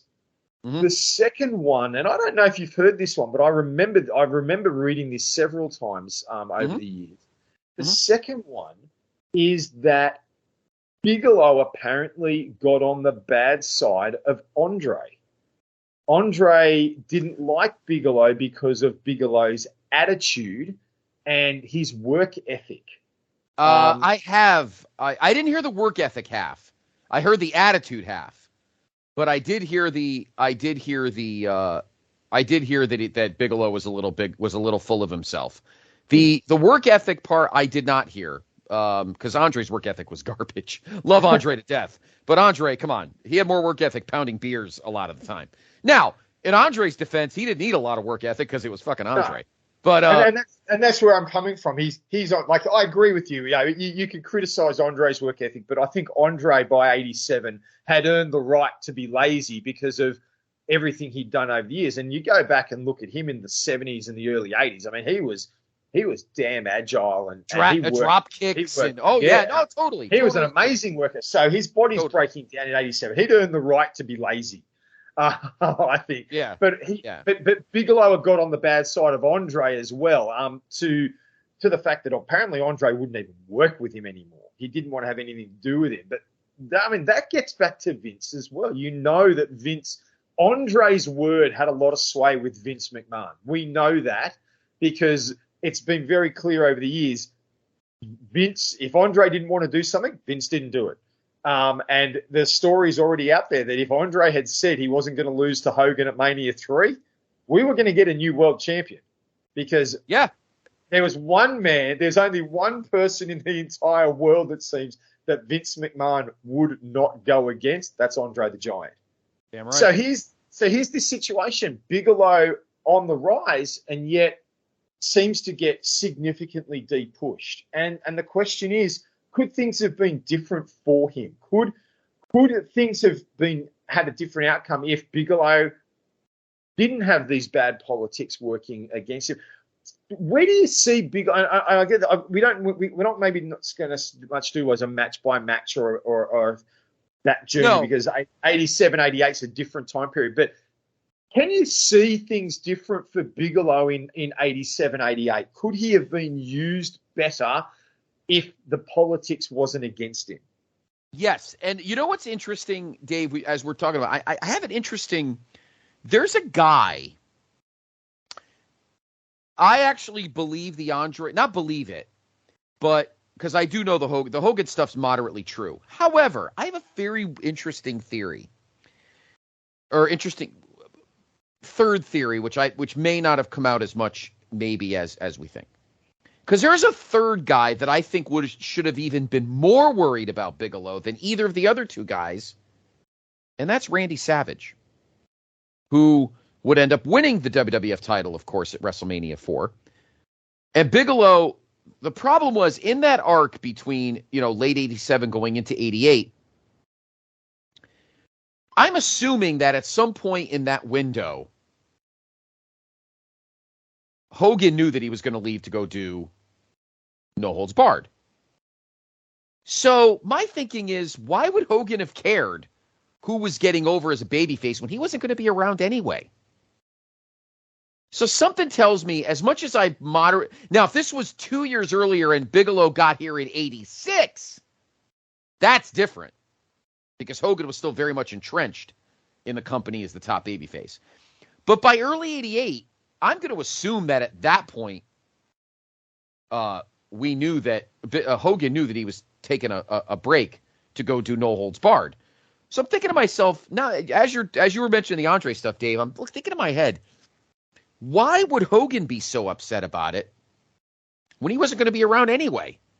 The guy that should have been worried about it was Savage, because he was freshly turned face, yet may have been even more, but he might have been the one that should have been worried if Bigelow was getting over, not Hogan. So I contend, Dave, that the main guy that got Bigelow out of the company was Andre. There's a good chance. That's my theory. Because think about it too. Think about it. Would Bigelow have been a good world champion? Probably. Why not? The other guy that might have been worried about Bigelow's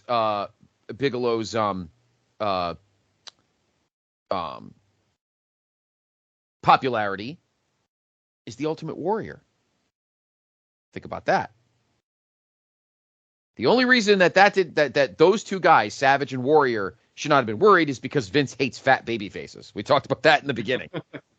Vader was fine when he was fat, but I think Bigelow just didn't. Oh yeah, sure. Bigelow had the very rare look with the tats on his forehead, which for 1987 was ridiculous. I'm like, my God, this guy tattooed his scalp? That's crazy. But do you get what I'm saying? Like, I feel like the Hogan theory, logically, in the landscape of 87, 88 WWF carries less weight than the Andre one. I do think that Andre could stand him.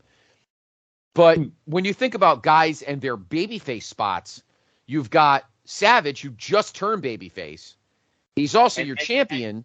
And turned babyface by, well, number one, he was going against Honky initially, but really they solidified his babyface turn by having him link up with Hogan on the Mega Powers. Totally. And totally. The Mega Powers. So not just turning him babyface, but turning him babyface in a very prominent Hogan's partner. Totally. I totally agree with you. So I think Bigelow was the victim. That's why 88, that's why I think the other two instances we're going to discuss with Bigelow are a little more egregious than this one, because I think, listen, if you're not on Andre's, if you're not in his corner, or if Andre's not in your corner, you're fucked. Pretty much. So, and listen, Andre doesn't have to be right all the time, but he's earned the right to be, hey, boss, it's Andre. Sorry, man. Sucks. And it must have been like, you think about this, that story, if Andre doesn't like people, like guys like Jake the Snake, I've heard his podcast, if Andre doesn't like you, he doesn't like you, and you're in for a hard time. And there's stories out there about his opinion of the Ultimate Warrior and what he did to Warrior in matches. But Andre still worked with Warrior. He didn't like him, but he knew what was good for business for the company and where the company were taking Warrior at that time. Andre was still a businessman. So if he didn't want to work with Bigelow, or if he didn't think Bigelow should even be in the company, that's a massive, that's a massive thing to have hanging over you. Like you've got to think Vince is gonna be listening to that, because, like you said, where does he fit in? If he's this rising babyface, well, Savage is already super over from what's happened with Honky and Hogan. So Savage is already up near the top. Warrior was on the rise, and post-Mania Warrior snowballs to move into that, number 3 babyface slot ascension. Where does Bigelow can be popular, but where does he really fit in the direction of the company? He doesn't. He was teaming with Hogan on the house show circuit against DiBiase and Bigelow, and then it all changed. Mm-hmm. Probably because of what Andre was saying, like you suggested. I don't see anything like. I don't think Bigelow would have made a better world champion than Savage. The Savage storyline with Liz and all that, it's a perfect storyline. And really fits what they did with Savage. Then you've got the rise of Warrior happening underneath it. Bigelow doesn't fit in, and like you said, his body image would never fit into what Vince would want as a champion, as a baby face. I can't see Bigelow being given a run at the world title or the Intercontinental title in 88. I'm not saying it couldn't have happened in the future, but in 1988, he was going to be, if anything, he was going to fit the role that Andre had been playing in sort of 85, 86. He was right. He might be near the top of the card, but it's more as an attraction. Here's this big guy who can do all this amazing stuff. He's going to be an attraction. You want to come and see it because you're not going to see anyone else do it. Mm-hmm. But we're not going to use him in any other way. And right. I think once he got on Andre's bad side, he was done. Right. Out the door. Yeah. So I mean, Steamboat was gone, and, you had Beefcake emerging. I think for Bigelow, it was just bad timing in that instance. Great timing the second time around. But this time, I think he definitely got hosed. So set us up for example 2 for poor Bigelow. Well, great timing second time around. So Bigelow comes back to the company in 93. Yep. Late 92, early 93. and he goes. He has a great series of matches with Bret Hart. The whole you've got King of the Ring situation, and then Bigelow starts bouncing around the mid card, but they start to build him up again. They look at who they've got, and we get to 1995, and Bigelow is pushed into this storyline with Lawrence Taylor. Mm-hmm. And you know that Vince is only putting guys, when you bring in a celebrity, you're using guys that you trust, that Mm-hmm. you know can work, and Mm-hmm. you know can help get that guy over. Totally. That shows the reputation that Bam Bam Bigelow had built on himself in the company, in the 2 years he'd been back. He had garnered a reputation. He might not have always been used the best, and I'm not looking at the way he was used in 92, 93. You were rebuilding him, doing other things. But in 95, he does this match with Lawrence Taylor, and the talk, the belief, the internet rumors was that part of the plan was, as a reward for doing doing business and losing to Lawrence Taylor at WrestleMania, Mm-hmm. he was supposed to get a big push coming out of WrestleMania. Right. And big push meaning into the main event scene somehow. Unfortunately, there were a few guys in the company that didn't like that. Very well-known guys. Shawn Michaels, Kevin Nash, Scott Hall, Sean Waltman. The Clips. KLIQ. And the story goes that basically they began to badmouth him, talk him down, would not work to their best of their ability in any match that they were in with him. And within a few months, Bigelow was turned babyface immediately after WrestleMania. And I'm going to talk about that in a moment, about where that really put him. But this idea of he's going to get a big push and be working with Diesel and be in main event slots and all that. And before the end of the year, everything had been, the rug had been pulled out from under him. He'd gone from, to the very bottom of the card, so not even on cards and pretty well out the door, because the clique didn't like him and didn't like the idea of him coming into that scene. And we all know 1995 was not the best year from an in-ring perspective for the company.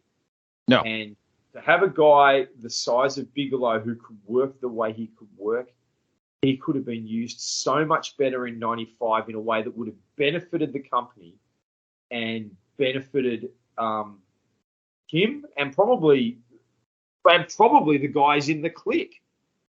Michaels and Nash and Hall, they could have all really benefited from what Bigelow could have brought to the table and how he could have worked with them. Absolutely. But unfortunately, he got buried again for the second time. I never got it. I mean, the company was a dearth of talent. You on the babyface side, Sean turned, so you had Sean and you had Diesel and you had Taker and you had Luger and you had Razor and Bret Hart and Bret. So the babyface side was kind of loaded. And now Bigelow. Now, we've talked on past shows. We did the tribute show earlier this year to Razor. And we talked about Razor getting a title shot. We kept him a babyface, but maybe it was a good time for Razor to turn heel. Because then the entire clique were babyfaces, which was just way too much.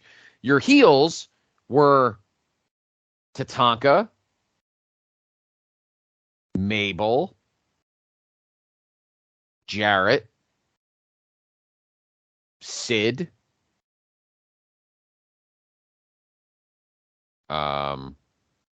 Well, eventually Bulldog. Bulldog was a face in the beginning of the year. Right. So there weren't enough heels. That was a problem, Dave. There just weren't enough heels. So Bigelow got lost in the babyface shuffle, and the Click's like, sorry, dude, too many on this bus. Some of those baby faces needed to be turned heel. I would have totally, if Luger wasn't already, skulking his way back to WCW, I would have totally put Luger back as the narcissist. He should have stayed the narcissist anyway, but that's a totally other story. There were just too many baby faces and not enough good heels.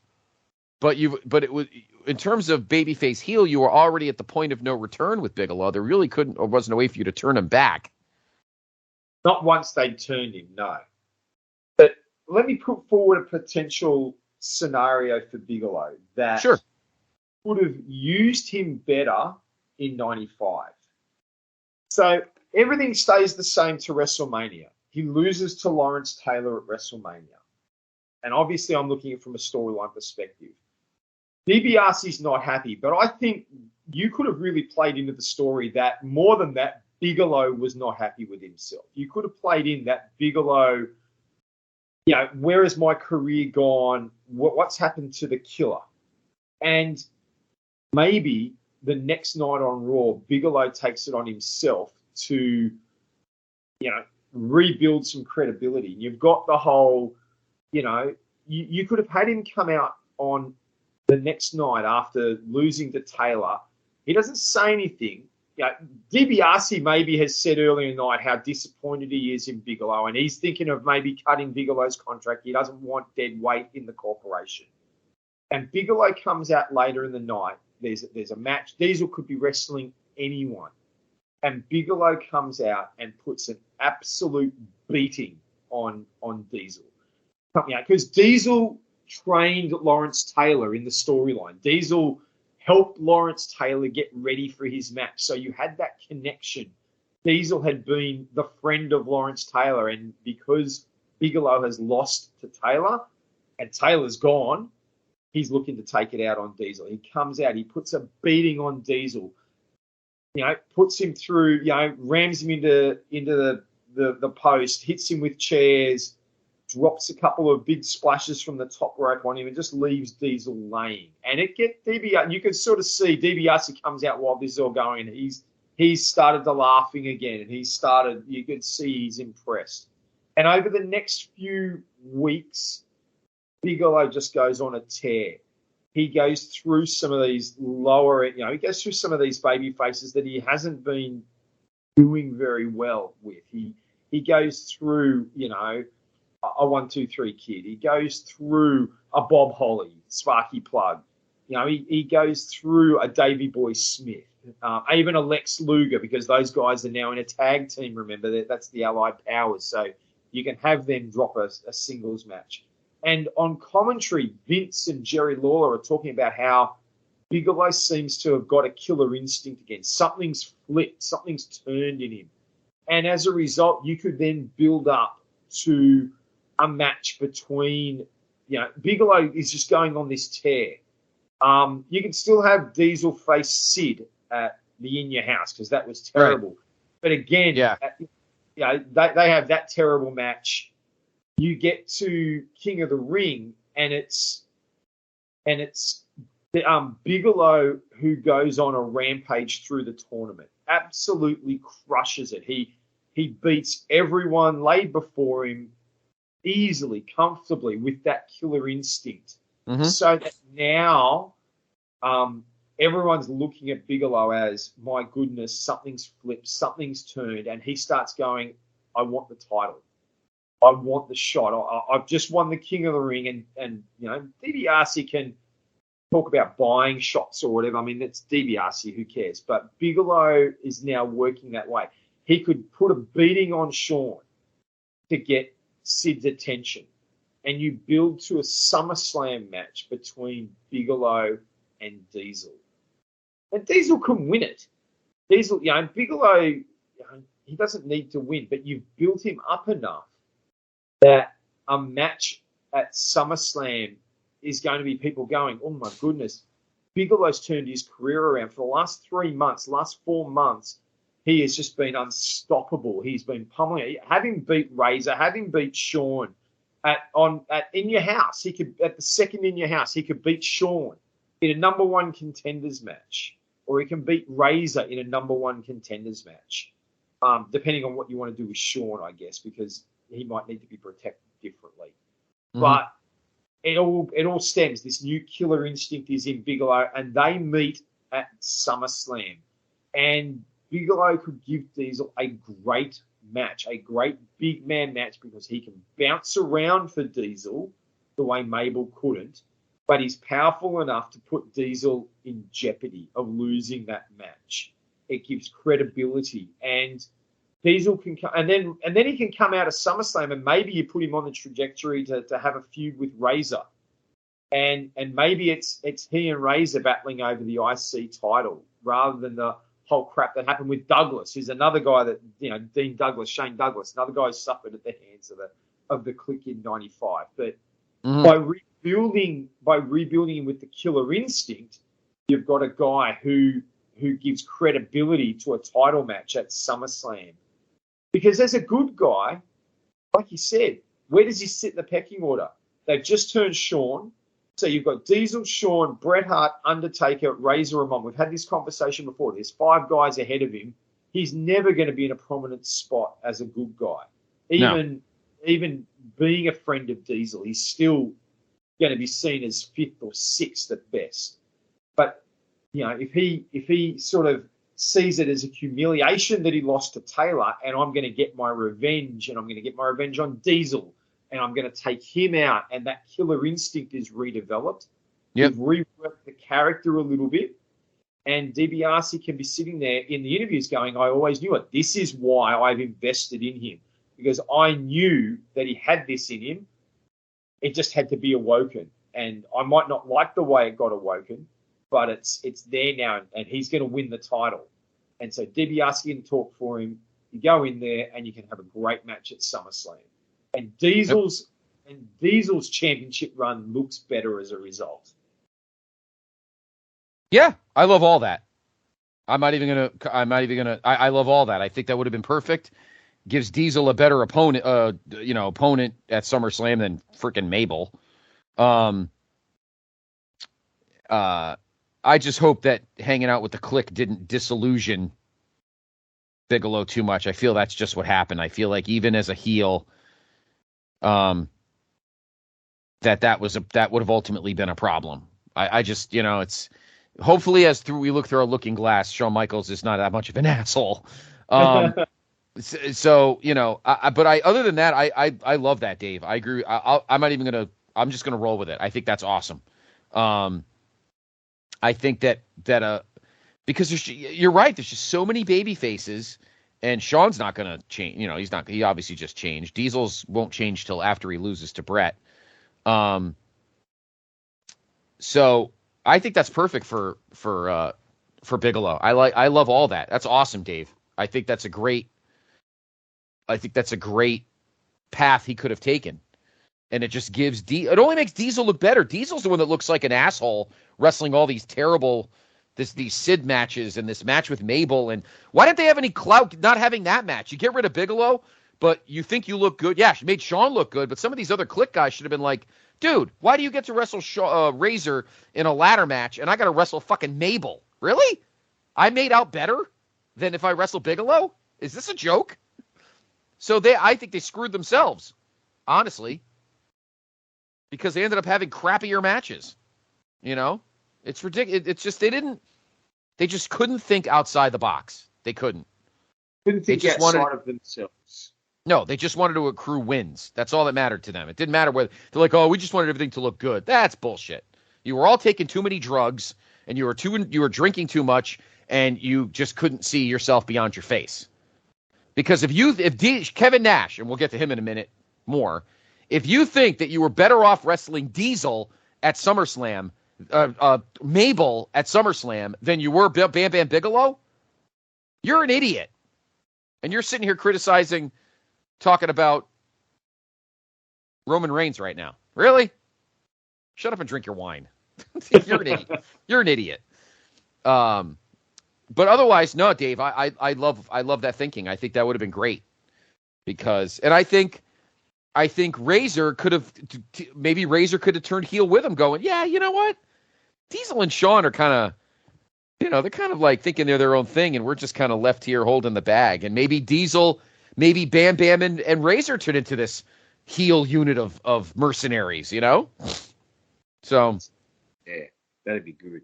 Imagine a tag match between those four: Diesel and Shawn versus Razor and Bigelow. It would have been a good match. That'd have been fun. A lot of bomb throwing in that match. I'd have signed up for that, totally. Total bomb throwing in that match. I like that, Dave. So if those guys had just stopped acting like morons and really thought about caring about the company and not about themselves, and look, I love the Clique. No one loves the Clique more than I do. But let's be honest, they really didn't have the company's interest at heart. They had their own interest in heart. And if they ever tell you different, they're lying. Because if they did have the interest of the company at heart, they would have cultivated Bigelow as a good heel, and it would have been him and Razor, because there were just too many baby faces. You couldn't have 9 baby faces and 2 heels, because then remember Jeff Jarrett left and they emasculated him. So it's like, and they got Douglas to leave the company. Yeah, Dean Douglas. He left as well. Yeah, I mean, they were just so fucking stupid. They didn't understand it. The company. See, that's why ultimately it's like, you guys can never book a company. You're idiots.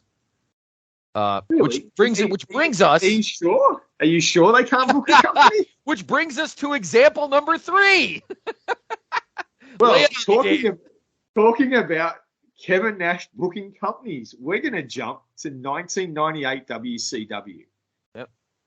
November 98 is a big moment because Bam Bam Bigelow leaves ECW due to pay issues, and a lot of people we know ECW. What a shock! Pay he issues. wasn't paid in cash, really. But look, to be fair, Bigelow went, I can get money elsewhere, and he turns up in WCW, and it's a very quick arrival. But he arrives on Nitro in November, and he immediately targets Goldberg. Goldberg, in the middle of his unbeaten run, world champion, really doesn't have any contenders at the moment. There's no one who's sort of in that role of the challenger to Goldberg. Nope.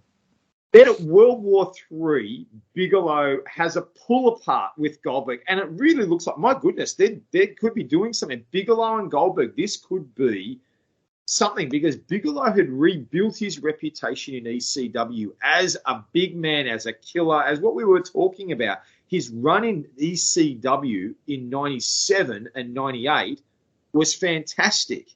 Totally. And he had great matches, totally believable. It really had rebuilt his career. So you had on a side note, it's funny, you had Bigelow hanging out with Shane Douglas. You had 2 guys who got screwed by the Clique. That's right. And more people were watching them than watching WWF. Who ended up winning in the end in that aspect? Sorry, go ahead. Absolutely. So Bigelow turns up, and it looks, for all money, like they are going to build to something between Bigelow and Goldberg. But at the same time as Bigelow arrives, there's a change in the booking team. Yep. There is a new person in charge of booking the company, basically from the beginning of World War III. Yep. And that's the man we've just talking about, none other than Kevin Nash. A man who seems to be able to hold a grudge and not know what to do that's best for business, because in his mind, what's best for business is to have himself win World War III and win the world title a month later, ending Goldberg's unbeaten streak for no real reason and no real story behind it. Nope. And yet here's this guy, Bigelow, on the side. And on top of that, he kills Bigelow off within the space of 3 weeks, because he has Bigelow face Goldberg on a Nitro, lose, and then slowly pushes him down the card that by January he's tag teaming with Diamond Dallas Page and Chris Kanyon against guys like Raven and Perry Saturn. It just is a complete burial. of Bam Bam Bigelow again. And the way he came into the company, they could have done so much more with him. Do you remember that? You remember this little moment and this? It really did feel like Nash just went, I don't like him. You brought him in, but I didn't bring him in. The regime that I've taken over from brought him in. They wanted to use him in that role, but I don't want him in that role, so I'm going to get rid of him. And I'm going to put myself in that spot, and I'm going to be the champion. And that's what it really felt like. It really felt like it was very simple. Yeah. Yeah. Yeah. You're totally right. It's pretty simple. There's really no speculation or alluding. It's the truth. Nash wanted to be the man. He wanted to be the guy to end Goldberg's streak, even if it made no sense whatsoever. And yet it could have. And we've done a Goldberg episode. You can go back and look at that. That was that's back in our archives. We've talked about guys like Scott Hall and their role in WCW, and we've talked about our Scott Hall tribute episode. Yep. But let me put this scenario out there. Let's imagine that either Nash doesn't. Let's imagine Nash didn't get the book. Okay. Bigelow arrives. As we said, he comes on TV. He's like, I'm coming for you, Goldberg. And he has this book. Goldberg, because the story is Goldberg wasn't booked on World War III. He didn't actually have a match. Bigelow, while World War III is happening, Bigelow comes to ringside. I can't remember if he comes through the crowd or whatever. He comes out, Goldberg comes out, and they are being held apart by referees and officials. No actual, but it's clear. They're going to build something here. So we come out of there. Bigelow's not a part of World War III. The storyline was the winner of World War III gets the title shot at Starrcade. Fine. Nash can have the title shot at Starrcade. That's fine. Yeah. I don't mind that. I actually didn't have a problem because Nash was over enough to have earned that shot. I don't have a problem with that. So you go through to Starrcade. Nash is facing Goldberg, but Goldberg wins. Goldberg cleanly beats Nash with the spear and the jackhammer. Mm-hmm. But in the weeks leading up from World War III to Starrcade, you just have Bigelow start going through people. Like, he beats a couple of nobodies the first couple of weeks. It doesn't matter who he beats. He can beat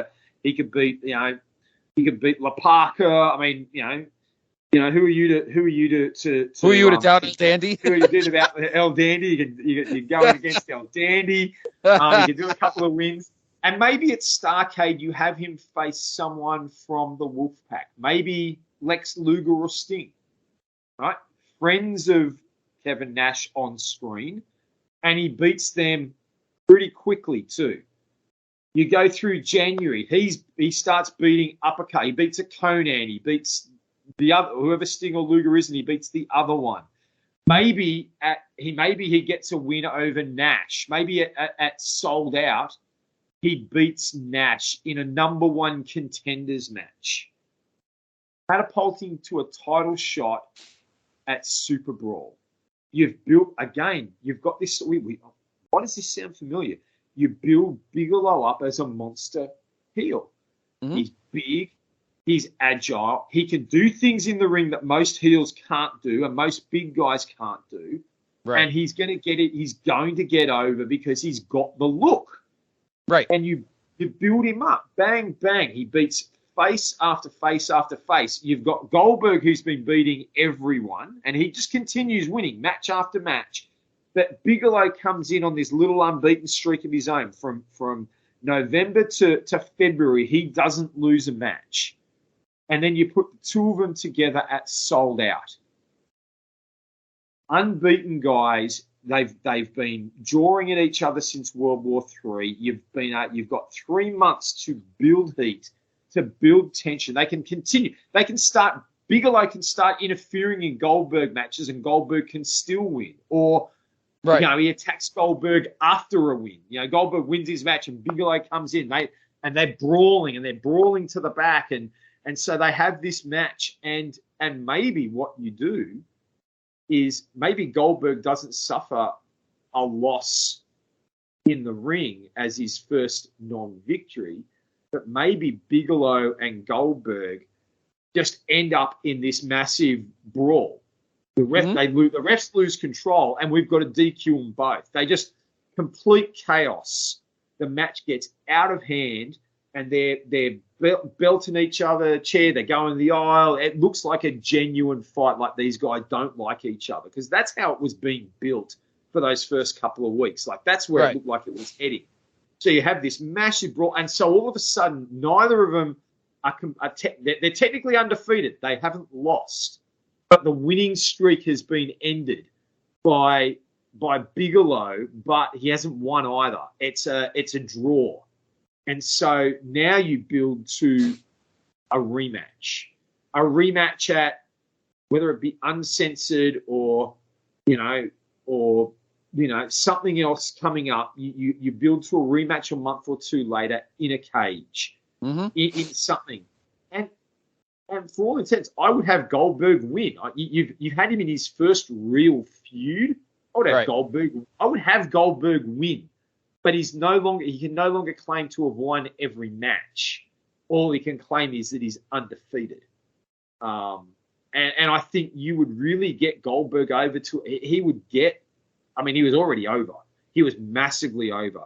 And they talk about, Nash talks about how it was time for him to lose. It wasn't. It wasn't time for him to lose. What it was time for was for him to be in a storyline that you could sink your teeth into, that the fans could go, oh my goodness, these guys hate each other, and maybe Goldberg has got someone that could beat him. And Bigelow could have fit that role. No argument out of me. No argument out of me at all. I don't. Who's to say that it was time for? Who's to say that it was time for Bigelow to lose? Like, I'm sorry, that's dumb for Goldberg. Goldberg to lose. That's dumb. He was still over. He was the one thing. Goldberg's undefeated streak, Kevin Nash, you dipshit, was the one thing keeping your stupid company from drowning. I always said that well before the, quote, finger poke of doom, the last bullet that was shot in the Monday Night War for WCW was Goldberg's win over Hogan on the Nitro at the Georgia Dome, which I still think should have been on pay-per-view, but that's just my opinion. We talked about that, though. As Dave said, go back to our archives, placetobe.podbean.com, check out the Goldberg episode of the show, and we got into the whole thing. But Goldberg undefeated was the only thing keeping you dipshits afloat, while Vince was surging by the end of 98. The streak had been broken. The ratings war streak was broken. SummerSlam was a killer show. One of my favorite. It's still one of my favorite pay-per-views of all time. SummerSlam 98. So you need to keep Goldberg undefeated. And instead, you made him look like a chump. And then on the night of January 4th, 1999, you made yourself and your company look like chumps. And the Monday Night War was lost. Instead, Goldberg could have went into 1999 as still a killer, undefeated babyface, like Steve Austin, duh, and Bigelow could be The Rock. I mean, relatively speaking, of course, you know what I mean. And the company could still have gotten hot. The minute the finger poke happened, you were done. Done. Everything after that is crap. So, at one of the most critical moments in the history of the company, you could have rebounded from the debacle of Starrcade 97 and the shitty Sting Hogan pin and Brett and all that crap. You could have survived that had you kept Goldberg undefeated going into 1999. And him and Bigelow could have had an awesome feud because Bigelow was loved by the fans. And instead, so no, Kevin Nash, you couldn't run a company. You tanked it. Just like 3 years earlier when you all thought you were smarter than Bigelow, and guess what? You almost tanked it. Tanking. That's all you know how to do. And then you went to TNA and you almost tanked that one. But that's another story. There's a common thread here. Do you There see is. the common thread? Yes. Obviously, Bam Bam Bigelow is a problem. because he Clearly. can work. Yes. And he could be a great heel, but you don't want a job to him because you think you're smarter than everybody else. Meanwhile, you all were kings of a very broke castle. It's like kings of the trailer park. But I think you talk about the final nails in the coffin. I mean, I remember myself. I remember at the time when Goldberg lost, and look, I didn't get Nitro at the time, but I was following. I was watching videos and watching what I could see. But when Goldberg lost, it really was what now? Because there hadn't been a storyline built with him, and this is what I'm saying. If you kept him unbeaten, and we've talked about this before, and start giving him these storylines, these things that you're wanting to keep seeing him, you keep wanting him to win, then you can keep that streak going in a way that people are happy for, aren't going to turn on him, and you wait for the right person to come along that you can build up as the right person to beat him. I mean, we look at WWE now, Roman Reigns. That's exactly the situation that WWE is in with Roman Reigns. They've built him up so big now. We're now just waiting for that. They're just waiting for the right person. Now, that right person could already be in the company. It could be someone else who'll come along later. But we are really in the position now of Roman Reigns is going to hold that title until they've worked out who it is they want to have take over as the next person. That's where it's at. Same could happen with you could have Goldberg undefeated until you had, whether it be a face or a heel, someone who you build up as in, there's our next anointed one. They can take the title from Goldberg, and then they can have start their reign. And honestly, and you know what's funny, Dave? Before you, I just thought of this. Even if Bigelow doesn't win the title or doesn't break the streak for Goldberg, if you want to put over a big baby face and have Goldberg start to get a little big, we talked about this on the Goldberg episode. Ultimately, one of the most over guys in '99 was DDP. Yeah. And then you have Bigelow and DDP feud. Yeah. Just, fucking click. Instead of teaming as the Jersey Triad. Yeah. Which was awesome. I did like the Jersey Triad. But before the Jersey Triad, you could have done that. Absolutely. Wow. We always say, Dave, for these certain topics, we're not going to go as long as we normally do.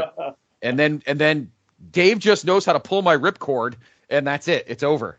No one thought we were going to talk about CM Punk as long as we did, but because that one made me mad. But we hope you enjoyed. We hope you enjoyed the episode, our journey this month. I thought it was a lot of fun. I thought that we kind of delved into some. We hope we pissed you off in a good way, not at us, but that guys should have gotten better chances. Bigelow is the funny one because every Bigelow decision ended up being the wrong one. Maybe not 88. 88's a little different because it was Andre, but the Click in 95 and Nash in 98, both decisions that ended up harming the company more than hurting it. That's the worst part. But Dave, always a pleasure. Where can everyone find you? I know where I can find you. Where can everyone else find you? You know where to find you. Oh, look, everyone, if you want to reach out to me, if you want to send me a message, you can send me a message through Facebook. You can find me on Instagram now. I'm on Insta. I've branched out. I'm on Instagram now. You can send me a message. We'd love to hear from you. And if you want to hear more of me, you can hear me over on the North-South Connection on the sister network on the Cronoso.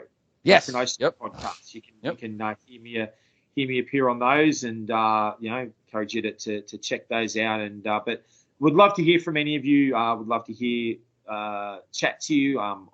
As Scott said, reach out to me. I'm always open to chat and connection at any time, and I love just throwing ideas and stories out there and connecting with people. So feel free to send me a message.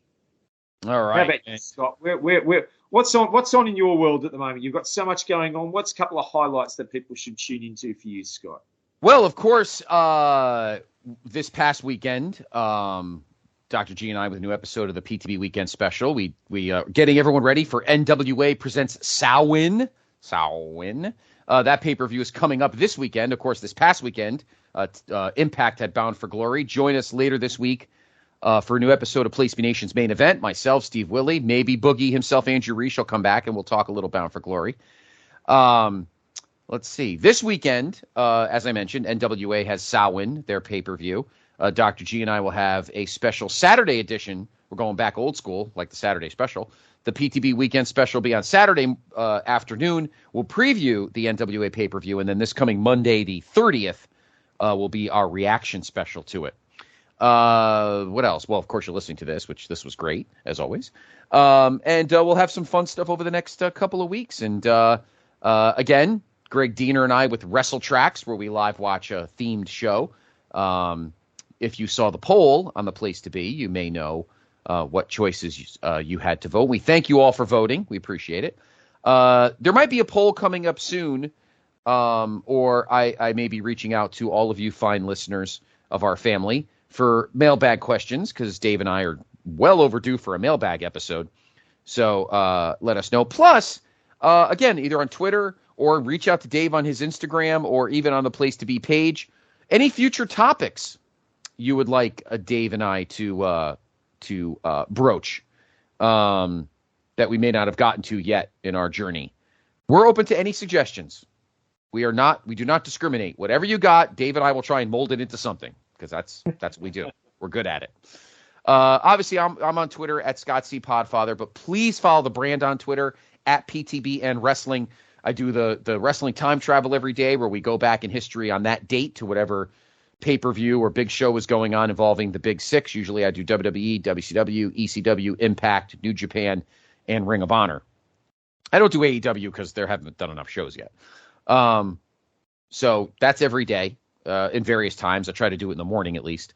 And we do polls. The podcasts are dropped there. So check it out. And you can find me anywhere. You know where I am. I don't hide. Anyway, Dave, always a pleasure. This was a fun episode. Thank you, everyone, for listening. We will talk to you in November while we find different turkeys. Could you imagine a gobbledygooker in an alternate universe? See you next month through the Looking Glass.